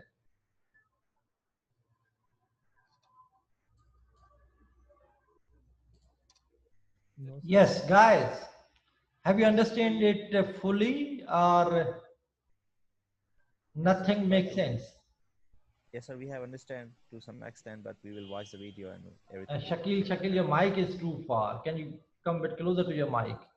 Yes, sir. Actually, we have understand to some extent, but we will watch the video again and we will understand our confusions. That's right. That's right. That makes a lot of sense. But please read the book. I mean, if you do not read the book, then my videos alone may not help you. So you need to read the book, and then you will be able to understand it. Ali Hamza, have you understood it? Yes, sir. I mean, there is no energy in that yes. That yes is equivalent to no. Yes, sir, I understand. But actually, sir, we have not yet had the breakfast, so actually we are out of energy now. Okay. आधे घंटे की break करते हैं. नहीं अभी we have done 2 hours, maybe another 15 to 20 minutes will end, because this is also end of your course. If you see the course outline, एक lecture sir ये last topic है शायद. Yeah, this is the last topic. Ans? Sir एक request थी. हाँ sir एक topic हमें और पढ़ा दे, लेकिन वो एग्जाम में ऐड ना कीजिएगा, रीइंफोर्समेंट लर्निंग के लिहाज से. सर रीइंफोर्समेंट लर्निंग सर एक लेक्चर उस पर दे दें, पर एग्जाम में ऐड ना करना. यार असल में वो क्यू लर्निंग है. सर वो शायद आपने डीप एमएस के लिए किया हुआ है ना, वो टॉपिक है, तो उसकी वीडियो शेयर कर देना आप यूट्यूब पे, वो देख लेगा अंश भाई. हाँ बिल्कुल सही कह रहे हैं, इट मेक्स सेंस. अच्छा, रीइंफोर्समेंट लर्निंग से ज्यादा जो एक्साइटिंग है ना आजकल, वो है गेन, जनरेटिव एडवर्सल नेटवर्क. सो गेन मैं कल पढ़ा रहा हूँ मेरी एमएस वाली क्लास को. मैं ये तो नहीं कह रहा कि आप मुझे कल ज्वाइन करें, लेकिन मैं यूट्यूब पे वो अपलोड कर लूंगा और उसका लिंक मैं हमारे एलएमएस में भी डाल दूंगा, वो आप जरूर देखिएगा. क्योंकि यहाँ पर हम जनरेट कर रहे हैं टेक्स्ट, वहां पर हम जनरेट कर रहे होंगे इमेज. तो देखें एआई कहाँ पहुंच गया है. यकीन करें, ये जो म्यूजिक जनरेशन है ना, वो कुछ भी नहीं है सिवाय सीक्वेंस जनरेशन के. अच्छा, ये भी सीक्वेंस जनरेशन है जो आप टेक्स्ट जनरेट कर रहे हो. अभी आपने एक जबरदस्त एग्जांपल देख लिया है कि टेक्स्ट जनरेट कैसे होता है. अब अगर आपको इस वाले मॉडल को रिच बनाना है तो इसको बहुत ज्यादा टेक्स्ट देना पड़ेगा. अभी हमने सिर्फ 2 लाख सीक्वेंसेस दिए हैं, लेकिन अगर आप इसी मॉडल को 1 बिलियन सीक्वेंसेस दे दें, और वो 1 बिलियन सीक्वेंस आएगी कहाँ से? Common crawl. I mean Google से पूरा टेक्स्ट उठा लें, इंटरनेट से पूरा टेक्स्ट उठा लें. ये जो GPT-3 का मॉडल है, ये कुछ भी नहीं है. इसने इंटरनेट पे जो भी टेक्स्ट पढ़ा हुआ है ना, जो इसने लिखा है ना कि I have eaten all the internet, है ये कह रहा है कि मैंने सारे इंटरनेट को अपने अंदर समो लिया है, सिर्फ मेरी 0.12 जो कैपेसिटी है उसको मैं यूज करके इतना बड़ा ये ब्यूटीफुल आर्टिकल लिख रहा हूँ. और ये GPT-3 is nothing, the basic concept is same जो भी हमने अंडरस्टैंड किया है. सिर्फ इसने LSTM को रिप्लेस किया है ट्रांसफार्मर के साथ. अब वो ट्रांसफार्मर मैंने मास्टर्स में पढ़ा लिया है, उसकी वीडियोस यूट्यूब पे पड़ी हुई है. अगर आप ट्रांसफार्मर को समझना चाहते हैं तो वो मैंने वहाँ एक्सप्लेन किया हुआ है ना. और ये तो मेरे ख्याल में आप लोग तो डीप लर्निंग में भी रजिस्टर हो चुके हैं. जो आपका चैनल है उसी पे सब वीडियोस हैं? उसी पे अपलोडेड है. Okay sir. ये जो ट्रांसफार्मर की सारी जो है ना डिस्कशन, वो मैंने भी लास्ट वीक ही पढ़ाया था एमएस वालों को. तो that discussion you can also सी. आप में से कुछ लोग क्या बल्कि सारे के सारे मेरे ख्याल में डीप लर्निंग में भी रजिस्टर हो चुके हैं, क्योंकि हमने एक मिस्टेक की थी ना, निकाल दिया था, आपको गलत बताया था वो आईडी. Yes, sir. हाँ, तो most of you are already registered there. So if you want to learn transformer, you can see transformer and NLP part 2. इसका ये part 1, ये part 1 और part 2 मैंने एमएस वालों को पढ़ाया है लास्ट वीक. और यही लेक्चर जो मैंने आपको आज दिया है, LSTM, RNN, ये सारे भी वहां पर पढ़े हुए. टेक्स्ट जनरेशन मैंने उनको तकरीबन 3-4 हफ्ते पहले पढ़ाया था. तो ये सारी चीजें जो मैं आपको पढ़ा रहा हूँ मैंने वहां पर भी पढ़ाई हुई है, तो आप भले यहाँ से भी इनको ना वॉच कर सकते हैं. So the thing is, believe me, these are exciting times in artificial intelligence. Lot of promises that we made in 60s and 70s, only now we are fulfilling those promises. And we are able to do that because of LSTM, because of transformer, because of language generation. देखिए, text generation means sequence generation. और आपका जो music है ना, वो भी कुछ भी नहीं है सिवाय सीक्वेंस के. जिस तरह से यहाँ पर यूनिक 60 कैरेक्टर्स थे, उसी तरीके से जब आप म्यूजिक में भी जाएंगे ना, कुछ यूनिक ट्यून्स होती हैं, आपको उनको सिर्फ जंबल करना होता है, उनको सिर्फ जो है ना उनकी परम्यूटेशन कॉम्बिनेशन बनाना होता है. And when you do that, if it is trained on all the previous composition of A.R. Rahman, then a new composition of A.R. Rahman should be generated. अगर आप मेरे ख्याल में there was a musician who got Oscar award, and he was not A.R. Rahman, he was another Western musician. उसको 10 composition दी गई थी ना, और उसे पूछा गया था कि बताएं कि इनमें से कितनी आपको लगती है कि ह्यूमन जनरेटेड है और कितनी आपको लगती है कि मशीन जनरेटेड है ना. तो उसने तकरीबन 6 को टैग किया कि ये ह्यूमन जनरेटेड है और ये 4 मशीन जनरेटेड है. बाद में उसको बताया गया कि बेटा ये 10 की 10 मशीन जनरेटेड है. मतलब he had tears in his eyes. He said we people have already lost our jobs. अगर इस तरह की ब्यूटीफुल ट्यून आपके एआई के थ्रू जनरेट हो सकती है तो what is the need of we people. अब तो कुछ भी नहीं है ना, कह रहा है कि आप हमें छोड़ते हो, पैसे देते हो, फ्री टाइम देते हो, टाइम देते हो, भाई 60 डेज में हमें ये बना के दो. इन मॉडल्स को तो आपने ट्रेन किया हुआ है और एक क्लिक के ऊपर नई धुन आ जाएगी, एक क्लिक के ऊपर नई धुन आ जाएगी. तो you know music composer they are already losing their jobs. Article writers, they are already losing their jobs. Many other jobs, I mean almost 90% of the jobs that we have today in 2050, these jobs will not be there. Data science उनकी jobs खत्म करके हमारी jobs बढ़ा रहा है. that I mean the only job that will survive is probably this data scientist job. So you need to learn it. आपको नए नए तरीके से इसको सीखना है. और ज़ाहिर है मैंने जो 2019 में चीज़ें पढ़ाई थी ना वो इस साल मैंने नहीं पढ़ाई है क्योंकि वो सारी एक्सपायर है. काफ़ी सारी चीज़ें एक्सपायर है. जो चीज़ें मैंने 2018 में पढ़ाई थी वो 2020 में एक्सपायर हो चुकी है, मैंने नहीं पढ़ाई.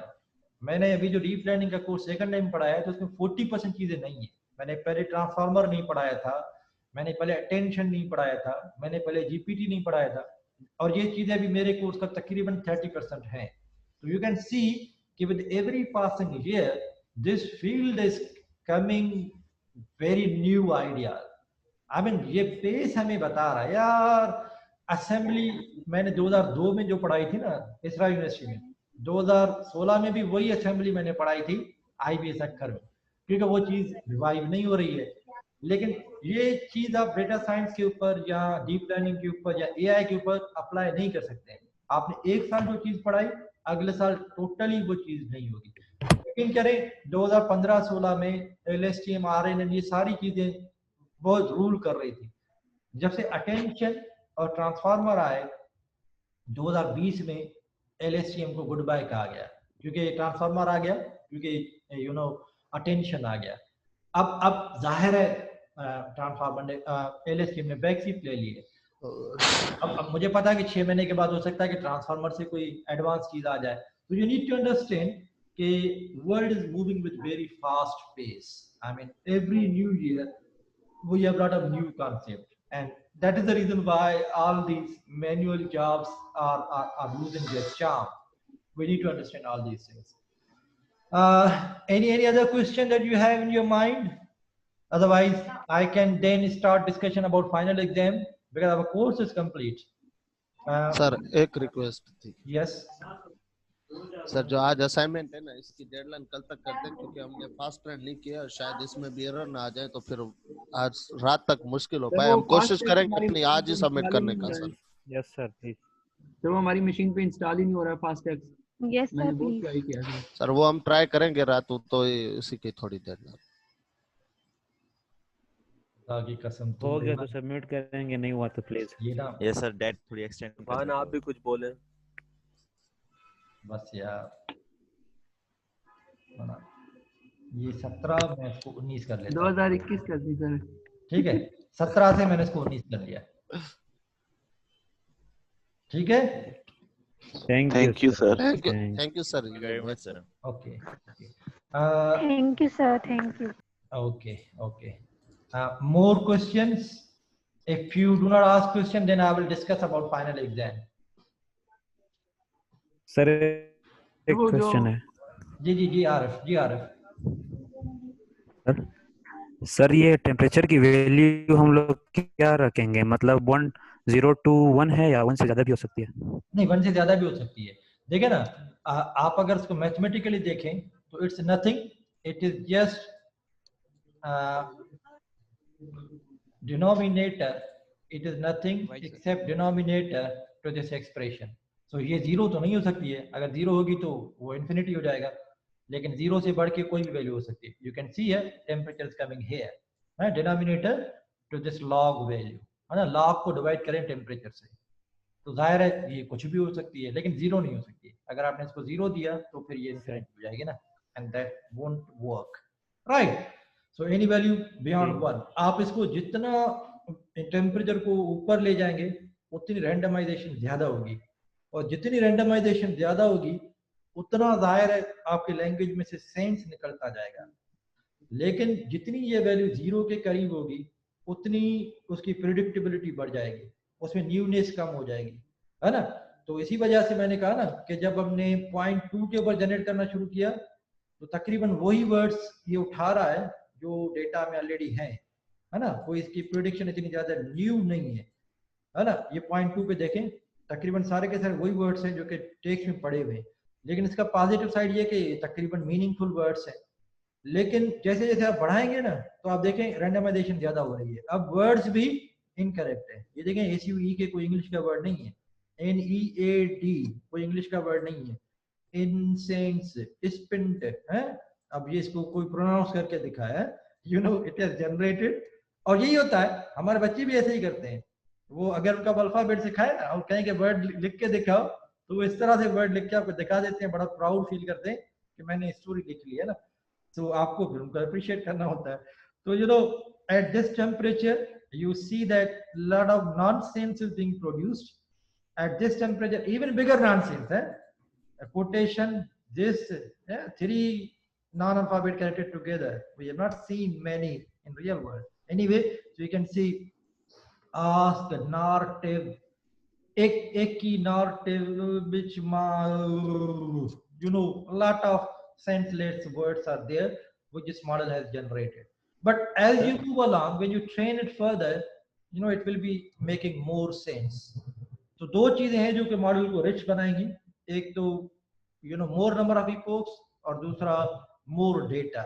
बहुत ज्यादा डेटा के ऊपर अगर आप इसको ट्रेन करेंगे तो मैंने जैसे आपसे कहा ना कि ये AR रहमान की जो धुनें हैं वो भी कंपोज कर सकता है, और अगर इसको आप और इम्प्रूव करें तो ये आर्टिकल भी लिख सकता है, ये मूवी का स्क्रिप्ट भी लिख सकता है, आप इसको कुछ भी दें कर सकता है। इम्पोर्टेंट यही है कि इसको बहुत ज़्यादा डेटा चाहिए। आपने जब GPT-3 को पूरे इंटरनेट का डेटा दिया और फिर जिस तरह से सीड वर्ड हमने यूज़ किया है, इसी तरीके से जब इन्होंने ये वाला सीड वर्ड इसको दिया तो आपने देखा कि ये पूरा आर्टिकल इसने आपको लिख के दे दिया, और ये आर्टिकल बड़ा सेंस कर रहा है, और ये आर्टिकल ज़बरदस्त किस्म से समझेंगे इसको। वाकई में इसको जो कहा गया था टास्क कि आप कन्विंस करें कि AI ह्यूमैनिटी के लिए नुकसानदेह नहीं है, तो ये वाकई में इसने गजब का जो ना आर्टिकल राइट किया। और ये सारा कुछ भी नहीं है, GPT-3 है, और GPT-3 we can use in our class, though I will not be covering in this class, but I'll be covering in my master's deep learning course. Okay, more questions? Sir paper के बारे में discuss कर लें कि वो paper पहले तो क्या सिचुएशन चल रही है IBM में, कि ऑनलाइन होने या मींस फिजिकल क्लास हो रहे हैं? ओके क्वेश्चन था। हाँ ठीक है, ओके मैं इसके ऊपर डिस्कस कर रहा हूँ। नूर आपको क्या सवाल है?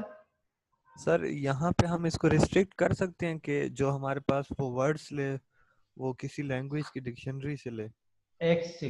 Excellent question, wow fantastic. Noor देखिए ये पोस्ट प्रोसेसिंग स्टेप है, ये हम क्या कहेंगे, यहाँ पर हम कह रहे हैं कि आप जो भी जनरेट करेंगे हम एक्सेप्ट करते जाएंगे, लेकिन आप पोस्ट प्रोसेसिंग स्टेप लगा सकते हैं, और ये यकीन करें एक थीसिस का आइडिया है, ये लिटरेचर में एग्जिस्ट नहीं करता है, लेकिन ये अभी जो हमारा रिसर्च ग्रुप है हम वहां पर इस आइडिया के ऊपर डिस्कशन कर रहे हैं कि अब हम LSTM को कहें नेक्स्ट वर्ड जनरेट करें, लेकिन वो वर्ड डिक्शनरी में चेक करें, अगर है तो ठीक है, नहीं है तो वो हम डिस्कार्ड कर लें, तो ज़ाहिर इसकी प्रोसेसिंग स्लो हो जाएगी। हो सकता है कि हर 1000 वर्ड्स में से कोई 10 वर्ड्स हों जो कि डिक्शनरी में हमें मिले। अच्छा, फिर मैंने पोस्ट प्रोसेसिंग में एक स्टेप ये, दूसरा स्टेप ये है कि अच्छा ये एक रिसर्च आइडिया है, ये लिटरेचर में एग्जिस्ट नहीं कर रहा है, ये मैं अभी डिस्कशन में हूँ मेरे एक स्टूडेंट के साथ, और इस पे हमें इनपुट मिला है हमारे जो यूरोपियन फ्रेंड्स हैं जिनके साथ हम हर सैटरडे को मीटिंग करते हैं।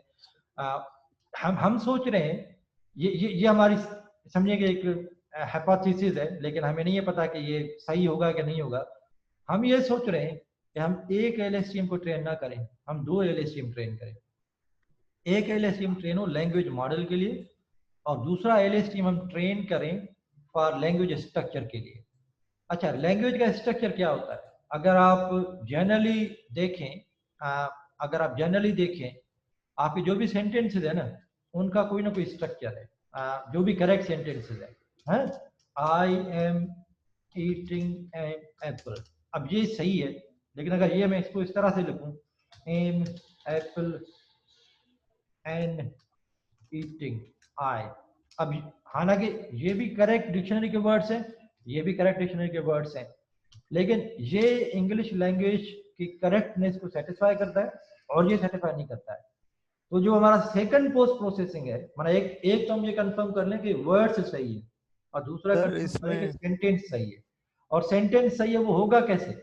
वो एक तो पुराना तरीका है, रूल बेस्ड तरीका। रूल बेस्ड तरीके में हम NLP यूज करके हम कहते हैं कि पहले सब्जेक्ट हो, फिर ऑब्जेक्ट हो, फिर वर्ब हो, इस तरह से।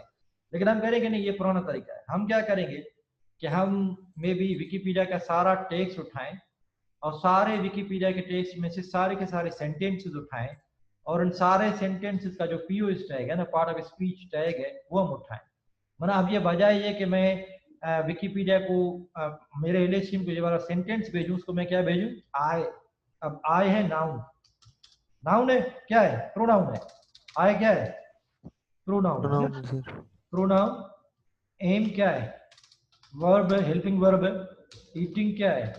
ईटिंग आपका वर्ब है, ईटिंग भी आपका वर्ब है। एन आपका आर्टिकल है, और एप्पल आपका नाउन है। ठीक है, मैं क्या करूं कि सारे के सारे विकिपीडिया के सेंटेंसेस उठाऊं, उनकी POS टैग उठाऊं, और मॉडल को ट्रेन करूं इन POS टैग के ऊपर।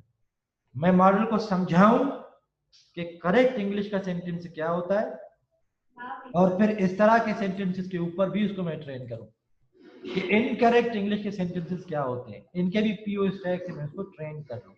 जब ये ट्रेन हो जाए तो अब मेरे पास 2 स्टेप है। पहला स्टेप ये कि ये वाला जनरेट करे, और दूसरा स्टेप ये कि मेरा जो दूसरा LSTM मॉडल है वो उसको ऑथेंटिकेट करे कि ये करेक्ट इंग्लिश का सेंटेंस है। अगर ये हो जाता है तो फिर इस तरह के जो ये नॉनसेंस किस्म के ना सेंटेंसेस जनरेट कर रहा है, show strange in things then रू, ये पता नहीं क्या है ना, ये फिर जनरेशन नहीं होगी। ये एक रिसर्च आइडिया है जो कि अभी मैं अपने एक स्टूडेंट के साथ भी डिस्कशन में हूँ, और हम इसके ऊपर काम करना चाहते हैं ना। बाय द वे, आज के लिए ये जो लेक्चर हमने भी खत्म किया है, इसके ऊपर मैंने असाइनमेंट ऑलरेडी अपलोड कर ली है, आपको उस असाइनमेंट को देखना है। देखिए, ये टेक्स्ट जनरेशन इतना इम्पोर्टेंट है कि इसने क्लासिफिकेशन के ऊपर भी बड़ा इम्पैक्ट किया है ना। ये वाली जो असाइनमेंट मैं आपको दे रहा हूँ, you see this assignment, it will also give you an idea how far text generation can be impactful. Assignment है text generation assignment। इसमें आपको करना क्या है, डेटा सेट मैंने अपलोड कर लिया है, उस डेटा सेट का नाम है ट्वीट इमोशन डेटा सेट, ये पड़ा हुआ है ना वहां पर।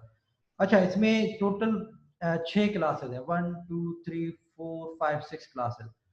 पहली जो क्लास है जॉय उसके अंदर है 8240 इंस्टेंसेस, दूसरी है 3859, for surprise, for sadness 3000, for anger 1500, for disgust 700।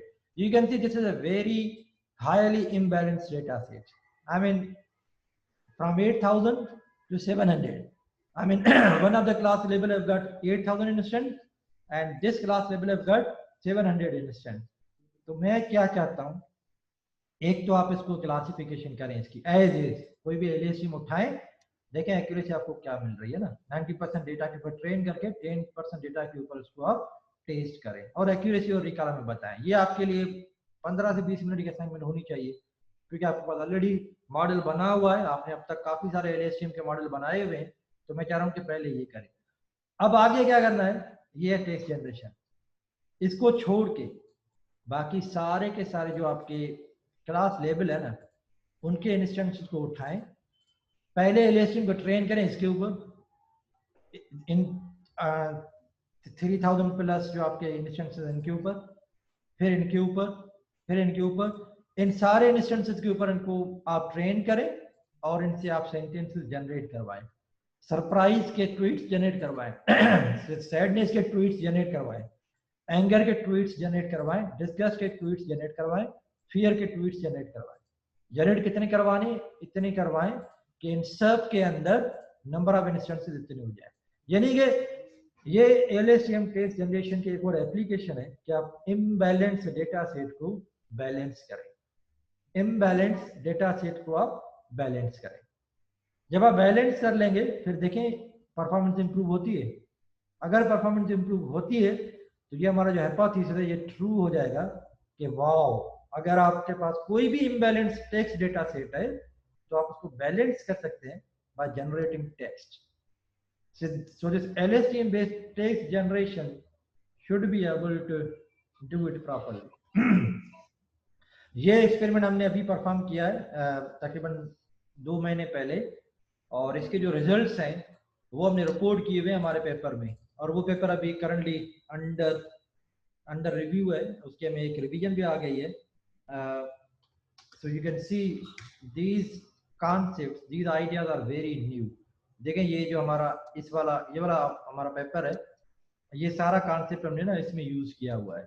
ये अभी अंडर रिव्यू है, जाहिर है तो ये मैं आपसे शेयर नहीं कर सकता, लेकिन the thing is this idea of generating text to bring balance in the text data set is extremely exciting new field towards improved classification accuracy. ये हमारा टाइटल है इसका, towards improved classification accuracy and highly imbalanced text data set using deep neural network model। Sarang जो मेरा masters का student, ये इसका पहला आथर है, फिर मैं हूँ, और ये हमारे यूरोपियन फ्रेंड्स हैं, एक नॉर्वे में, एक स्वीडन में, लेकिन इनके साथ हमने ये काम अभी सबमिट किया हुआ है, ये अंडर रिव्यू है ना। देखिए इसका ये आप समझ जाएंगे, ये आपने देख लिया ना, ये आप समझ गए भाई। आपके पास कोई भी इम्बैलेंस डेटा सेट हो, आपसे मैं यही काम करवा रहा हूँ ना, इम्बैलेंस डेटा सेट हो उसको आप डिवाइड करें इन कॉर्पस में। आपके पास यहाँ पर 6 क्लास लेवल है, आप ये वाले 6 कॉर्पस बनाएंगे। पहला कॉर्पस देंगे टेक्स्ट जनरेटर को, जितने भी आपको नंबर ऑफ इंस्टेंसेस चाहिए वो आप जनरेट करेंगे, डेटा सेट को बैलेंस करेंगे। जब ये बैलेंस हो गया आप इसको डीप न्यूरल नेटवर्क को भेज दें। और आप देखें मैंने कॉन्सेप्ट यही यूज किया हुआ है, यही कॉन्सेप्ट जो मैंने आपको आज समझाया है यही हमने इस वाले पेपर में यूज किया हुआ है। और हमने ये वाला स्टेप फॉलो किया है कि इनपुट कॉर्पस है, प्री प्रोसेस किया है, लैंग्वेज मॉडल बिल्ड किया है, टेक्स्ट जनरेशन की है, और फिर आउटपुट कॉर्पस आपको जो n+k इंस्टेंसेस है उसके ऊपर हमने क्लासिफिकेशन परफॉर्म की है। और हमने ये देखा है कि एक्यूरेसी इंप्रूव होती है। देखें ये आपका ओरिजिनल है ना, ये जनरेटेड है, ये हमने जनरेट करवाया है। My dad just got a guest sell of my bee, I miss the fact that I was so much to be the dog, I hate the kids that they tweet me. You can see some of them are senseless, others are pretty senseful. Sometimes I feel if I want to sleep on and it was a shit. So you can see some of them are very good. We have done a lot of analysis, GPT के through भी हमने text generate किया हुआ है, लेकिन ये देखें अब इनकी एक्यूरेसी आप देखें, हमने जो एक्यूरेसी अचीव की, हमने जो रिपोर्ट की हुई है। देखें इम्बैलेंस जब था तो नहीं, ये आपका ये दूसरा डेटा सेट है, ये भी दूसरा है, ये भी नहीं, I think that tweet emotion data set, ये जो अभी मैंने आपको डेटा सेट दिया हुआ है ना। सो यू कैन सी है ये काउंट थे, हमने इनको बैलेंस किया है ना। मैं आपको सिर्फ यहाँ तक काम करवा रहा हूँ कि जनरेट करें और बैलेंस करें। और फिर इनकी अगर आप एक्यूरेसी देखें, accuracy on imbalance data set 59%, unbalanced 73%, on imbalance 81%, 84%, 69%, 86%. So you can see हमारा जो hypothesis है कि अगर आप डेटा सेट को बैलेंस करें तो एक्यूरेसी इंप्रूव होती है, वो हमें यहाँ पर बाकायदे नजर आ रहा था। तो ये वाला हमने जो अभी आइडिया है ये अभी हमने सबमिट किया हुआ है और ये अंडर रिव्यू है ना। This is you know a small part of this whole paper, लेकिन मैं आपको सिर्फ एक छोटा सा समझे कि इस पेपर का हिस्सा मैं आपसे करवा रहा हूँ, and I am very much confident कि you should be able to do that. Sir yes sir, यहाँ पे मल्टी क्लास कर रहे हैं ना। अगर हमारे पास बाइनरी क्लासेस होंगी तो बस वहाँ पे सिंपल ये सारे प्रोसेस को 2 क्लासेस में डील कर लेंगे। बिल्कुल कर सकते हैं। I mean that's completely okay. If you can do it with multi class, you can also do it with binary. I mean it depends कि अगर आपका क्लास इम्बैलेंस है तो जिस भी क्लास में कम इंस्टेंसेस है उसके लिए आप एडिशनल इंस्टेंसेस जनरेट करेंगे। सही sir. So I hope assignment is clear. So next week you will have to submit this assignment, and believe me, this assignment is probably the most challenging assignment of the course. तो आपको थोड़ा इसको ज्यादा time देना पड़ेगा, इसको समझना पड़ेगा। सर यही असाइनमेंट हमारे मींस वो 20% वाला हिसाब डिसाइड करेगी। हाँ बिल्कुल, maybe let's see how you perform on that. Anyway, but I'm expecting that by Thursday you will be uploading it. Inshallah, sir. If we are done with the question of text generation, let me now come to conclusion of the course. मैं data science course outline, revised online classes. Okay, this is the course outline. हमने सारी चीजें complete कर ली है। ये वाला जो text generation है ये मैंने आउटलाइन में नहीं लिखा है, मैं इसको सिर्फ असेस कर रहा हूँ इसे एक असाइनमेंट के थ्रू। मैंने ये कोर्स आउटलाइन में नहीं लिखा है क्योंकि मुझे नहीं लगता है कि मैं इसमें से कोई पेपर पेंसिल वाला क्वेश्चन बना सकता हूँ, तो इसलिए मैंने इसको नहीं रखा हुआ है। और ये बात ध्यान में रखें कि आपका जो फाइनल एग्जाम है IB का डिसीजन यही है। अब तक तो यूनिवर्सिटीज 11 जनवरी से शुरू होनी है, हो सकता है कि शुरू हो सकता है ना हो, चांसेस है कि शुरू नहीं होगी। ठीक है, भले शुरू ना हो, लेकिन हम फिर भी आप लोगों को 1 by 1 बैच बाय बैच बुला रहे होंगे ना। तो जो आपका एग्जाम स्केड्यूल है वो मैं आपको दिखा देता हूँ। मेरे ख्याल में भी कंट्रोलर ने इसको इशू नहीं किया है, लेकिन कंट्रोलर इसको जब इशू कर लेगा imran.khan, तो हम आपको ना बैच वाइज बुला रहे हैं। PhD अटेंशन प्रो कोर्स, ठीक है। तो वो कुछ इस तरह से कि हम बैच वाइज आपको बुला रहे होंगे। हम BBA 3 वालों को, BS 3 वालों को, BE 3 वालों को, कंप्यूटर साइंस वालों को, इन सबको तकरीबन 395 स्टूडेंट, इनको हम 11 से लेकर 16 को बुला रहे होंगे।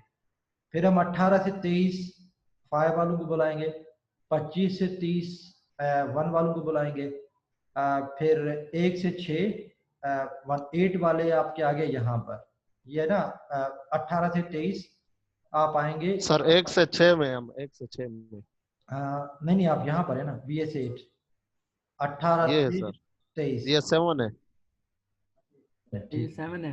हाँ ये है, ये 8 है नीचे सर और नीचे लास्ट में। ठीक है, तो आपका एग्जाम अभी काफी दूर है ना, काफी दूर है जी सर। 5 से लेकर 6, तो काफी आपके पास टाइम है।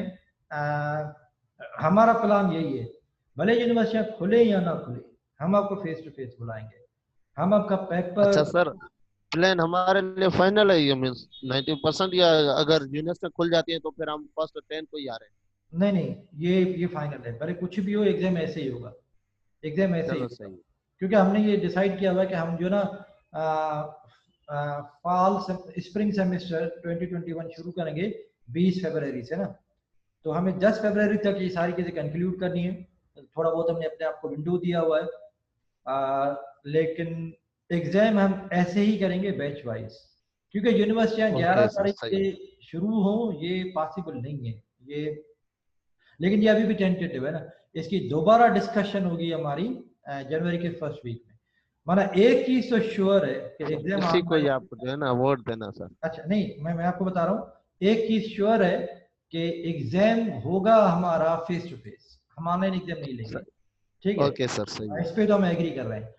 और बाकी एग्जाम या तो सब एक साथ होंगे अगर यूनिवर्सिटियां खुल गई, लेकिन ये चांसेस बहुत कम है। लेकिन अगर यूनिवर्सिटियां नहीं खुली तो हमारा एग्जाम इस तरह से होगा कि हम तकरीबन एट ए टाइम 20% बच्चों को बुला रहे होंगे और फिर उनके एग्जाम कर रहे हैं। और हो सकता है कि फिर स्प्रिंग भी ऐसे ही चले, तो स्प्रिंग की भी हो सकता है कि टीचिंग ऐसे ही ऑनलाइन हो, लेकिन एग्जाम फेस टू फेस होगा। और फाइनल एग्जाम में आपके ज़ाहिर एक्सटर्नल एवेल्यूशन भी होगी, और वो जो हमारी पॉलिसीज थी कि विड्रा भी कर सकते हैं और एफ लगेगा तो काउंट भी नहीं होगा, वो सारी चीजें अप्लाई नहीं होंगी, क्योंकि ये जो पॉलिसी है ना वही अप्लाई होगी। सर अगर सर किसी को कोई केस वगैरह आ जाए तो फिर भी आप उसको बुलाएंगे सर? वो लिख ले, हमें मेडिकल की रिपोर्ट भेज दे, हम उसका बैकअप एग्जाम कर लेंगे। अगर उसको कोई मतलब मिसाल के तौर पर डिसिप्लिनरी कमेटी वाले उसको ना बोले तो उसको चाहिए कि वो आके डिसिप्लिनरी कमेटी के ना किसी एक के आके छींक जाए और कहे कि अगर आप टेस्ट करवा लेना, रिजल्ट आए तो मुझे भी बता देना। ऐसे सर मैं तो जस्ट किडिंग सर। ये आपने एक अच्छा डिसीजन। हाँ, आपको कुछ नहीं करना है, एक ज़ाहिर एविडेंस देना है कि, लेकिन ये आप नेगेटिव ना हो ना यार, इतना क्यों सोच रहे हैं? नहीं सर, नहीं सर, हम पॉजिटिव हैं। ये अच्छा है कि हमारे फिजिकल हो रहे हैं सर, और हो भी फर्स्ट फरवरी में रहे सर। क्लासेस तो हम सोच रहे थे सर फाइनल सेमेस्टर फिजिकली हो जाएं सर, थोड़ा बहुत फन हो जाएगा सर। बिल्कुल सही है। अच्छा अब मैं आ रहा हूँ, देखें अगर ये एग्जाम ऑनलाइन होता और अगर एग्जाम मेरे हाथ में होता तो मैं आपका करता मशीन बेस्ड, क्योंकि ये आप ये चीज़ एक्नॉलेज करेंगे कि काफ़ी सारी चीज़ें हमने थियोरेटिकली तो कवर की हैं, लेकिन हमारा फोकस ये रहा है कि हम उसको ना प्रैक्टिस करें, हम उनको इम्प्लीमेंट करें, हम डेटा सेट के साथ खेलें। और most of the things that we have done in the class mainly they are related to implementation, but I'm not sure I can arrange implementation type of exam in which external is also involved. So inevitably मुझे जाहिर है paper pencil exam की तरफ जाना पड़ रहा है, जो कि मेरे लिए खुशी की बात नहीं है। मैं यूजुअली इस तरह के जो कोर्सेज है वो चाहता हूँ कि मशीन पे लूँ, लेकिन जाहिर है मैं मशीन पे नहीं ले सकता चीजें। ये टाइम पेपर पेंसिल ही होनी चाहिए, पेपर पेंसिल क्योंकि हमें अच्छा अब जब ये एग्जाम पेपर पेंसिल है तो आपने ये नोट किया होगा कि मैंने आपको असाइनमेंटें काफ़ी दी है ना, ताकि मैं चाहता हूँ कि पेपर पेंसिल का जहन में रख के ऐसा ना हो कि आप इम्प्लीमेंट करना ही छोड़ दें ना, इसलिए मैंने आपको असाइनमेंटें मुसलसल दी हैं और काफ़ी असाइनमेंटें दी है ना, और चैलेंजिंग असाइनमेंटें भी दी हुए हैं। मैं ये एक्सपेक्ट कर रहा हूँ कि people are doing lot of implementation. तो ये होगा कि उनमें सूडो कोड की तरह हम लिखे ना? नहीं ऐसा नहीं होगा, ऐसा भी नहीं होगा, मैं वो भी नहीं चाहता। डायरेक्ट लाइब्रेरीज वगैरह नहीं होगा, कोई कोड मैं आपसे नहीं पूछूंगा, कोई आपसे मैं सीडो कोड नहीं पूछूंगा, कोई एल्गोरिथम नहीं पूछूंगा। जो चीजें फाइनल एग्जाम में होंगी वो होंगी कॉन्सेप्चुअल, वो होंगी आता है क्लास बैठा दो आता है क्लास में फारिग करें तो ठीक है। सो फाइनल एग्जाम में दो चीजें होंगी, कॉन्सेप्चुअल एंड मैथमेटिक्स। तो ये जहन में रख लें कि जो भी मैंने आपको मैथमेटिक्स कवर करवाई है ना न्यूरल नेटवर्क की, वो डेंस न्यूरल नेटवर्क की मैथमेटिक्स, वो कन्वोल्यूशनल न्यूरल नेटवर्क की मैथमेटिक्स, वो आरएनएन की मैथमेटिक्स, ये आपको घोट के पी लेनी चाहिए, और घोट के ऐसे पी लेनी चाहिए कि आप इसके बहुत ज्यादा एग्जाम्पल्स करें। फरवरी में पूरे में सर यही घोटेंगे अब। हाँ, जनवरी पूरे आप बहुत ज्यादा एग्जाम्पल्स करें, बहुत ज्यादा एग्जाम्पल्स करें। आप अगर मेरे लेक्चर्स को देखें RNN LSTM, अगर इसको तकरीबन हर नेटवर्क की हमने मैथ कवर की हुई है ना। ये टोकनाइजेशन की आपको पता है कि मैथ कैसे होगी, ठीक है? हाँ, अगर आपको टोकन दिए जाए तो उनकी मैथ कैसे होगी तो आपको समझ आ गया। अच्छा, अगर आपको टेक्स्ट दिया जाए, हैं, अगर आपको टेक्स्ट दिया जाए, आपको कहा जाए टोकनाइज करो और उसको ये सारा RNN का राउंड परफॉर्म करो, तो यू शुड बी क्लियर कि ये कैसे होगा ना। ये आपको मैथ क्लियर है, ये एग्जाम्पल आपको क्लियर है, और मैं कह रहा हूँ कि इस तरह कि आप 100 एग्जाम्पल और कर लें, मतलब पेपर पेंसिल उठाएं 100 एग्जाम्पल और कर लें। ये तो मैंने एक एग्जाम्पल करवाया है रैंडमली, जिस तरह से ये चीजें जनरेट करवाएं, लेकिन आप 100 इस तरह के और एग्जाम्पल कर लें, ठीक है? RNN की मैथ, और फिर अगर आप देखें ये तो अब हो गया मैथ। अच्छा एक मिनट, ओके सेव कर लूँ इसको। आगे क्या है, आगे असाइनमेंट टेक्स्ट जनरेशन, ये मैंने आपको एक्सप्लेन कर ली। Okay I am closing this. Then if you see CNN, yes ये जो सा आज टॉपिक पढ़ा है इसकी भी मैथमेटिक्स सारी? नहीं ये नहीं, आज वाला टॉपिक मैंने कोर्स आउटलाइन में ही नहीं डाला क्योंकि ये कुछ एडवांस ही था ना। अच्छा इसमें अगर आप देखें इसकी अगर आप मैथमेटिक्स देखें, जो इसकी ये 2 ग्राम 3 ग्राम ये सारी चीज़ें ये आपको समझनी चाहिए। और फिर ये तो पूरा RNN ही है, ये आप समझ गए पूरा RNN। इसकी जो मैथ है वो आपको समझ लेनी चाहिए। CNN की मैथमेटिक्स क्या है? CNN की मैथमेटिक्स वही कन्वोल्यूशन, पूलिंग, ये सारी चीज़ें आपको आनी चाहिए ना। भाई कन्वोल्यूशन का ऑपरेशन मैथमेटिकली कैसे होता है, पूलिंग का ऑपरेशन मैथमेटिकली कैसे होता है, प्रोग्रामेटिकल तो ठीक है। ये देखें कन्वोल्यूशन का ये ऑपरेशन है, ये वाला एग्जांपल इस तरह की आई सजेस्ट कि आप सब एग्जांपल कर लेना, है ना। ये वाला फार्मूला आपको समझ में आना चाहिए। आप इमेजेस उठाएं, फिल्टर उठाएं और इमेज जनरेट करें। ये आप पेपर पेंसिल करते रहें, ये बहुत सारे एग्जांपल आप करें। हमारा कन्वोल्यूशन ऑपरेशन हो, कन्वोल्यूशन विद स्ट्राइड आपके ऊपर क्लियर होना चाहिए कि स्ट्राइड क्या है, पैडिंग क्या है, ये आपके ऊपर क्लियर होना चाहिए। पूलिंग ऑपरेशन क्या है, ये आपके ऊपर क्लियर होना चाहिए। पूलिंग कैसे परफॉर्म करते हैं आपके ऊपर क्लियर होना चाहिए। मैक्स पूलिंग विद स्ट्राइड क्या है, मैथमेटिकली आपको क्लियर होना चाहिए। एवरेज पूलिंग क्या है, ये आपको क्लियर होना चाहिए।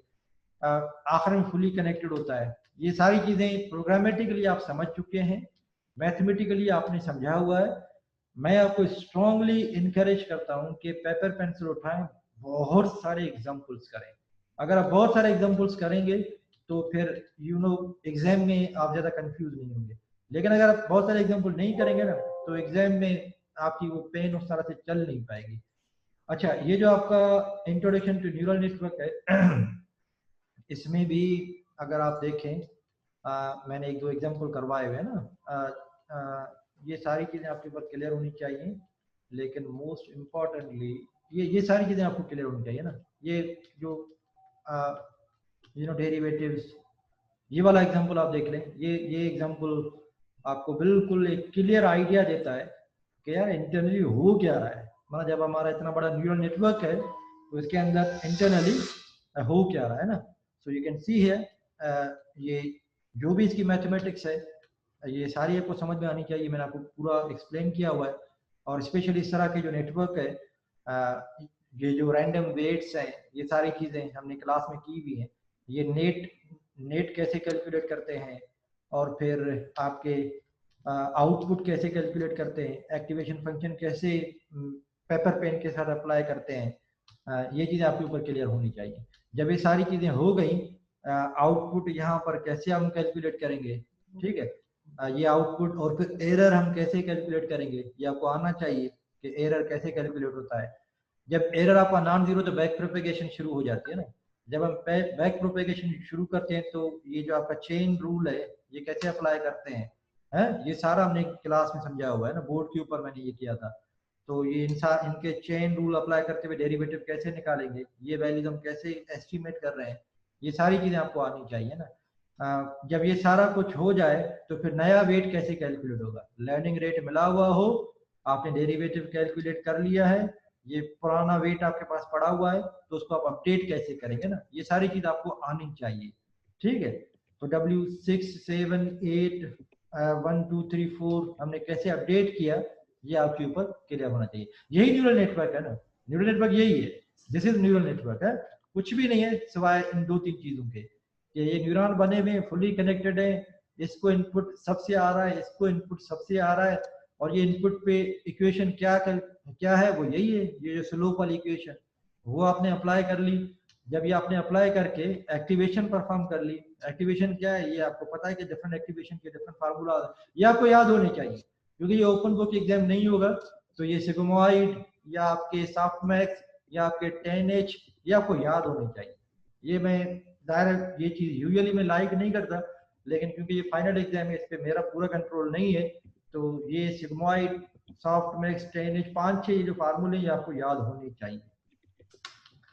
अच्छा, ये आपने सारा एग्जाम्पल समझना है और मैं कह रहा हूँ कि 10-15 एग्जाम्पल आप इस तरह के कर लें और इट टेक्स टाइम।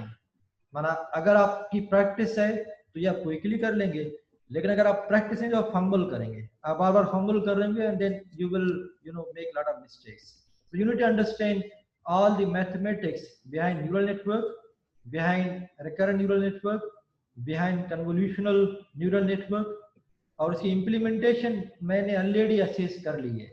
उसकी इम्प्लीमेंटेशन मैं असेस कर रहा हूँ आप असाइनमेंट्स के थ्रू और आपके जो प्रोजेक्ट है उसके थ्रू। तो ये बात ध्यान में रख लें, इट इज नॉट दैट कि मैंने पढ़ाया एक तरीके से और असेस दूसरे तरीके से करो, ऐसा नहीं है।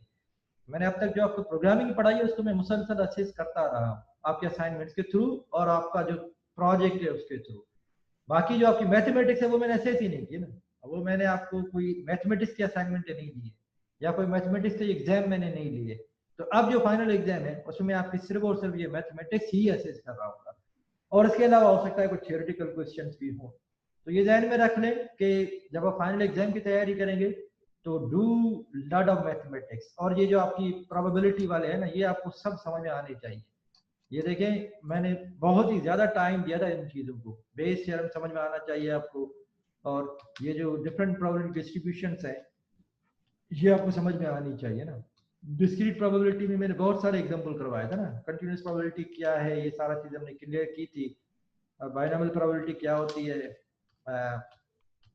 इनके एग्जांपल्स मैंने आपको सारे करवाए थे। डिफरेंट जो इनके और सब टाइप्स हैं वो हमने करवाई थी। हाइपर ज्योमेट्रिक डिस्ट्रीब्यूशन क्या होती है, किस तरह के एक्सपेरिमेंट्स हाइपर ज्योमेट्रिक एक्सपेरिमेंट्स होते हैं और उनको हम अप्रोच कैसे करते हैं, ये सारा मैंने आपको एग्जांपल्स के थ्रू करवाया हुआ है। ये आपको समझ में आनी चाहिए चीज़ें। इसके अलावा मल्टी नोमियल डिस्ट्रीब्यूशन क्या है ये आपको समझ में आना चाहिए। और ये कि अगर आपको क्वेश्चन मिले तो आपको समझ आना चाहिए कि ये कौन सी डिस्ट्रीब्यूशन है, ये कौन सी प्रोबेबिलिटी डिस्ट्रीब्यूशन है, और अकॉर्डिंगली फिर आपको उसको सॉल्व करना है ना। मतलब फॉर एग्जांपल ये अगर आपको प्रॉब्लम दिया जाए, suppose a card is drawn randomly from an ordinary deck of playing card and then put back in the deck, the exercise is repeated 5 times. What's the probability of drawing 1 spade, 1 heart, 1 diamond and 2 clubs? So you can see आपको वहां पर मैंने ये नहीं बताऊंगा कि ये आपका जो है ना मल्टीनोमियल प्रोबेबिलिटी है और उस पे फार्मूला अप्लाई करना, ऐसा नहीं होगा। वो आपको सिर्फ क्वेश्चन दिया हुआ होगा, you will have to identify कि ये कौन सी डिस्ट्रीब्यूशन है and accordingly you will need to apply the formula, right. So multinomial क्या होती है, नेगेटिव बाइनोमियल क्या होती है, और ज्योमेट्रिक डिस्ट्रीब्यूशन क्या है, ये सारी आपकी जो पॉइसन क्या होती है, कम्युलेटिव पॉइसन। ये प्रोबेबिलिटी के फार्मूलास की शीट मिलेगी सर? क्या कह रहे हैं सर? प्रोबेबिलिटी के फार्मूलास की शीट दे दें सर, क्योंकि सर ये फार्मूलास याद करना थोड़े हेक्टिक हो जाएंगे सर। क्योंकि सर मैथमेटिक्स तो कर लेंगे लेकिन सर फार्मूले को मतलब बस वैसे ही मतलब याद करना और मेमोराइज कर लेना सर फार्मूला, ये थोड़ा हेक्टिक हो जाएगा सर। तो अगर शीट मिल जाएगी तो सर ज्यादा आसान रहेगा। आपने पास्ट में इस तरह का एग्जाम दिया था, उसमें आपको मिली थी? यस सर, उसमें शीट देता था सर, क्योंकि सर बहुत सारे फार्मूलास होते हैं ना सर प्रोबेबिलिटी के सर। ये यार अच्छा आइडिया है, इस पे मैंने नहीं सोचा था, आपने ये आइडिया दिया है और मेरे ख्याल में we should do it. I do not encourage you to do रट्टा एप्लीकेशन, क्योंकि रियल वर्ल्ड में रट्टे नहीं लगाए जाते ना। अगर आपको कहा जाए प्रोबेबिलिटी के पेपर में हमें प्रोवाइड की थी फार्मूला शीट सर ने। जी सर, फार्मूला शीट जिस तरह सर इंटीग्रेशन और डेरिवेशन के फार्मूलास दिए जाते हैं सर, तो इस तरह सर इसकी भी एक शीट मिली थी फार्मूलास की, सिंपल फार्मूला लिखे हुए थे जर्नल। बाकी सर जो है ना इस तरह क्वेश्चंस तो हम खुद ही मतलब चेक कर रहे थे कि कौन सा फार्मूला लगेगा। ठीक है, ठीक है, that makes lot of sense and we will do that. I will provide you. Okay, फिर ये कुछ विजुअलाइजेशन से रिलेटेड थे। अब इसमें जब मैंने आपको लास्ट टाइम कोड दिया तो आपने बड़ा मुझे मायूस किया, लेकिन अब मैं आपको ये विजुअलाइजेशन करवाऊंगा पेपर के ऊपर, तो देखते हैं कि किसकी ड्राइंग अच्छी है ना। ठीक है, so I think you have got the idea. The idea is your programming skills have already tested through project and through weekly assignment. Now I will be testing your concepts theoretically with maybe short definitions। रट्टे मारने की जरूरत ही नहीं है, अगर मैं आपसे ये कहूँ कि RNN और LSC में फर्क क्या है तो उसको रट्टा मारने की जरूरत नहीं है, आप अपनी वर्ड्स में एक्सप्लेन कर सकते हो कि भाई RNN और LSC में क्या फर्क है ना। या अगर मैं आपसे कहूँ कि भाई CNN इमेजेस के ऊपर किस तरह से काम करता है तो आपको पता होना चाहिए फिल्टर क्या होता है, इमेज क्या होता है, कूलिंग क्या होती है, सारी चीजें आपको पता होनी चाहिए ना, तो अपने वर्ड्स में आप इसको एक्सप्लेन कर पाए। लेकिन मेरा ज्यादा फोकस होगा मैथमेटिक्स के ऊपर, क्योंकि मैं नहीं चाहता हूँ कि मेरे और एक्सटर्नल के दरमियान ना कोई मिसकम्युनिकेशन हो। तो आई विल प्रेफर कि मैं ज्यादा मैथमेटिक्स दूं ताकि फिर मैं इसको इसकी की भी प्रोवाइड करूं तो उसको पता हो कि सॉल्यूशन में क्या एक्सपेक्ट कर रहा हूँ ना। तो मैथ होगी तो उसमें कंफ्यूजन मेरे और एक्सटर्नल के दरमियान कम होगी, तो इस वजह से आई will B preferring mathematics over any other things during your final exam, and that makes sense because throughout this semester I've been teaching you how to do things on machine and how to do things on paper. I have already assessed your machine part through project and assignment, but I have not assessed your numerical skills, paper pencil skills that will be doing in final exam. Clear? Yes sir. Okay, great. Sir मतलब sir कुछ portion वगैरह बता सकते हैं कितना percent आप mathematics होगी और कितनी परसेंटेज में आप मतलब थ्योरेटिक्स वगैरह? 99.9% मैथ होगी, बाकी इंशाल्लाह थ्योरेटिकल पार्ट होगा। That's fine. It will be mathematics. I mean, theory मुझे उस तरह के क्वेश्चन बनाने नहीं आते कि एक्सप्लेन दिस, इस तरह की चीजें मैं नहीं कर सकता ना सर। कैन एक्चुअली सर ये पुरानी बात सर। ओके उस तरह के क्वेश्चंस जो होते हैं ना मतलब सर वो मतलब पासिंग क्वेश्चंस होते हैं सर। क्या कहते हैं?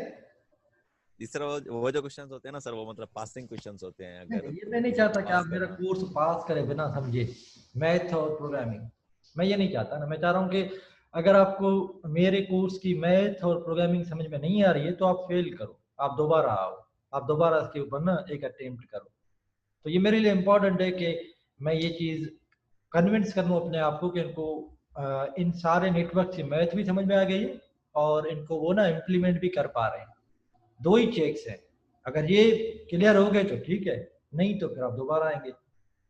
सर मतलब मीन सर प्रोजेक्ट और इम्प्लीमेंटेशन इतनी असाइनमेंट्स वगैरह की हैं सर, मतलब सर अंडरस्टैंडिंग काफी हो गई है सर। मतलब हाँ ना, तो सही है ना, इम्प्लीमेंटेशन की सर बहुत अंडरस्टैंडिंग हो गई है सर। सही है, जबरदस्त। लेकिन अब वो मैथ वाला पार्ट मैंने अभी असेस ही नहीं किया ना, मैथ वाला इतना मैंने टाइम इसके ऊपर स्पेंड किया है। आपको याद है ये वाला जो एग्जांपल मैंने करवाया था एक बोर्ड पे न्यूरल नेटवर्क वाला, तो तकरीबन पूरी क्लास उसमें हमें लगी थी। उस क्लास में हमने एक भी एग्जांपल इम्प्लीमेंट नहीं किया था, हमने सिर्फ मैथमेटिक्स की थी। तो इसलिए मैं चाहता हूँ कि आई शुड बी असेसिंग और and that is in your favour, क्योंकि अगर मैं एक्सटर्नल को कहूँ कि मशीन बेस्ड एग्जाम ले रहा हूँ तो एक तो वो पजल हो जाएगा, उसको समझ में नहीं आ रहा होगा कि मुझे असेस कैसे करना है, उसको समझ नहीं आएगा। I can guarantee you, external confuse हो जाएगा।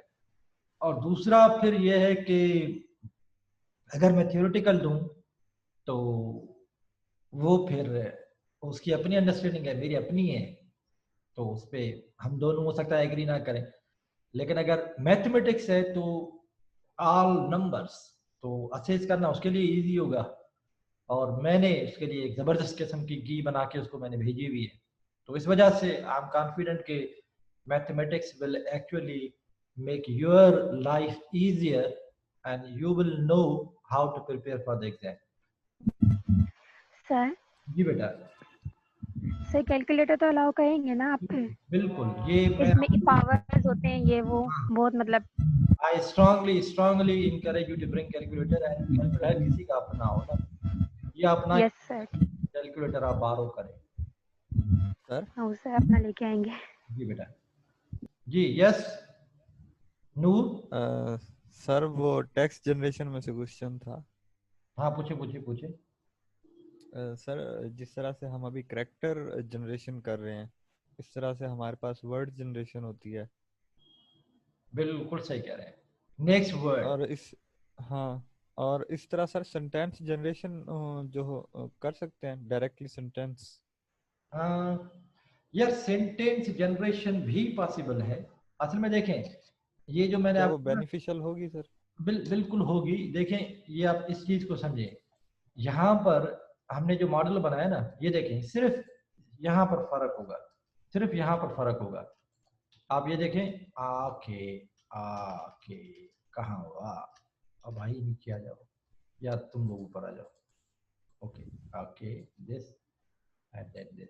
आप देखें इसमें क्या था, हमने we are giving sequence, output क्या है, यूनिक कैरेक्टर्स 59 थे, ठीक है। अब आप क्या करेंगे, जब आप इसको वर्ड लेवल पे ले जाएंगे ना, तो आपने देखा कि टोटल यूनिक वर्ड्स कितने थे। तो अगर आपके पास यहाँ पर यूनिक वर्ड्स थे, से फॉर एग्जांपल 50,000, तो इसके आउटपुट 50,000 होगा। तो फिर आप देखेंगे कि अगर मैं ये आपको इनपुट में सेंटेंस दे रहा हूँ, प्रेडिक्ट करो नेक्स्ट वर्ड क्या होना चाहिए। हो सकता है कि ये वर्ड हो, इज, ये एम, ये आर, ये लव, ये हेट, तो ये प्रोबेबिलिटी बताएगा कि नेक्स्ट वर्ड कौन सा आना चाहिए। यहाँ पर हमने प्रोबेबिलिटी बताया नेक्स्ट कैरेक्टर कौन सा होना चाहिए। तो अगर आप इसको एक्सटेंड करते हैं वर्ड लेवल पे, तो बजाय यूनिक कैरेक्टर आप निकालें डेटा सेट में, आप यूनिक वर्ड्स निकालेंगे। अब अगर आप इसको सेंटेंस लेवल पे लेके जाना चाह रहे हैं, जो कि इतना सेंसिबल नहीं है, क्योंकि अगर आप बड़े बड़े सेंटेंसेस जनरेट करवाएंगे ना, तो वो हमेशा तकरीबन वही होगा जो आपने पहले देखा हुआ है ना। तो अगर आपने फिर आपको करना क्या है, आपके टेक्स्ट में जितने भी यूनिक सेंटेंसेस हैं उतने नंबर ऑफ आउटपुट होने चाहिए। और फिर आप कहेंगे अगर ये पहला सेंटेंस है तो अगला सेंटेंस क्या होना चाहिए। तो अगला सेंटेंस दायरा वो पूरे के पूरा सेंटेंस उठा के ले आएगा। तो अगर पूरे का पूरा सेंटेंस उठा के लेके आ रहा है तो क्रिएटिविटी जाहिर कम होगी, आप तकरीबन वही टेक्स्ट दोबारा पढ़ रहे होंगे जो टेक्स्ट आपने पहले जिसके ऊपर मॉडल को ट्रेन किया हुआ है। ये बहुत ही इंटरेस्टिंग आइडियाज है, यकीन करें।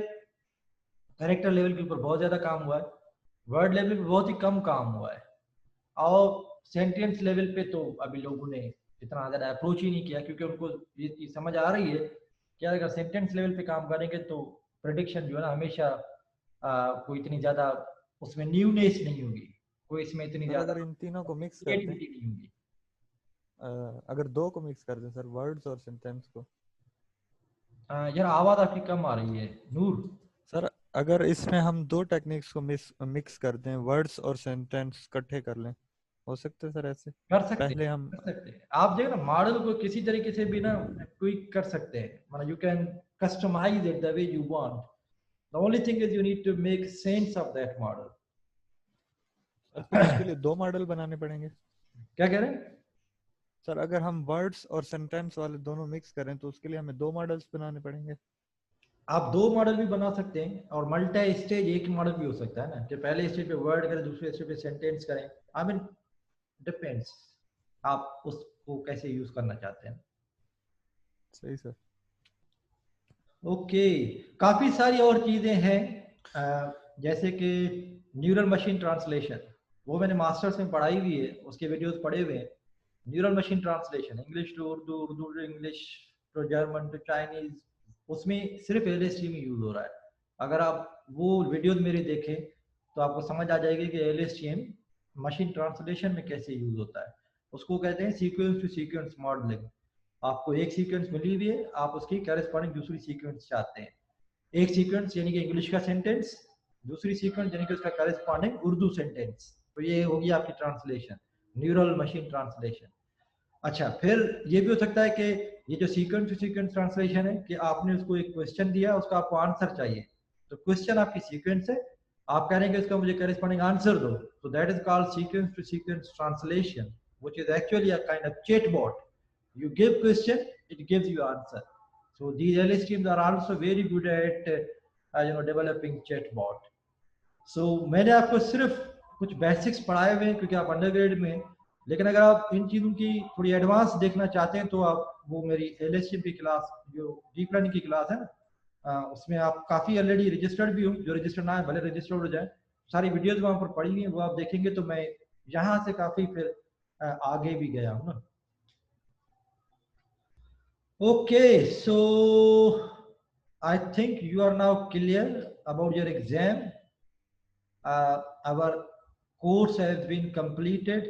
ये अगर आप देखें हमने ये पढ़ लिया है। बाय विजुअलाइजेशन में पहले देखिए linear algebra, states, probability, probability distribution, ये हमने सारी चीजें देख ली। यहाँ पर हमारा मिड हुआ था, फिर डीप लर्निंग का हमने बेसिक कॉन्सेप्ट, इसके मैथमेटिकल बिल्डिंग ब्लॉक, फिर इनकी एनाटॉमी, फिर हमने जो रूटर्स को हमने क्लासीफाई किया था, रिग्रेशन का कॉन्सेप्ट, मशीन लर्निंग के जो फंडामेंटल्स हैं, फिर हमने CNN को देखा था, फिर हम चले गए थे ऑनलाइन, फिर हमने RNN को समझा, LSTM, GRU, ये सारी चीज़ें समझ ली थी।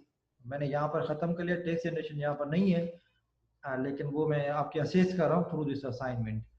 नेक्स्ट वीक जब आप आएंगे तो मैं दो चीज़ें करूँगा, एक तो जो भी आपको क्वेश्चंस हो रिलेटेड टू एग्जाम वो मैं आंसर करूँगा, और दूसरा मैं कम से कम 3 प्रोजेक्ट्स लेके आऊँगा डीप लर्निंग के, जो कि मैं आपको एक्सप्लेन करूँगा कि डीप लर्निंग कहाँ पर अप्लाई हो रही है ना। कोई भी 3 अच्छे से प्रोजेक्ट मैं लेके आऊँगा जो कि मैं आपको पूरा एक्सप्लेन करूँगा, जिनमें ये RNN, LSTM और CNN ये सारी चीज़ें यूज हो रही है। तो ये आपको पूरा एक समझिएगा आइडिया देंगे कि जो कुछ हमने सीखा है हम अप्लाई कहाँ पर करेंगे ना। तो this will be a kind of gist of the whole course.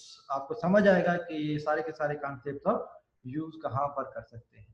और फिर उसके अगले वीक में एक्सपेक्ट कर रहा हूँ कि आपकी जो सबमिशन होगी आपकी फाइनल प्रोजेक्ट्स की। ये आपको पता है कि पहले ये थी ग्रेडिंग, लेकिन अब ग्रेडिंग ये है। 50% आपका फाइनल है, 20 आपका मिड है, 20 आपका प्रोजेक्ट है, 5 असाइनमेंट, 5 क्विज। और मैंने काफ़ी सारी असाइनमेंट दी हुई हैं, मैंने काफ़ी सारी क्विजेस दी हुई हैं। जितने भी हैं उनमें से आपके जो बेस्ड समझिए हर एक एक्टिविटी के ना 2 मार्क्स हैं, फिर वो भले क्विज हो या असाइनमेंट हो, लेकिन ये सारी की सारी ज़ाहिर है 5 से ज़्यादा है ना, तो होगी कोई मेरे ख्याल में 10 से ज़्यादा मैंने ले लिया ना असाइनमेंट और क्विज मिला के। तो आपकी जो बेस्ड है मैं वही कंसीडर करूँगा। सर अभी बस करें, नाश्ता नहीं किया sir. Okay, so we are ending it here. See you next week. But before that, I encourage you to revise all these concepts and do the assignment. ये मैं स्टॉप करके ये रिकॉर्डिंग भी इंशाल्लाह ताला मैं इसको अपलोड कर रहा हूँ। चले बेटा, thank you for joining so early. अब आप लोग जाए वाले नाश्ता वाश्ता करें, मैं इंशाल्लाह थैंक यू, अल्लाह हाफिज़। Bye bye. अल्लाह हाफिज़ सर। बाय।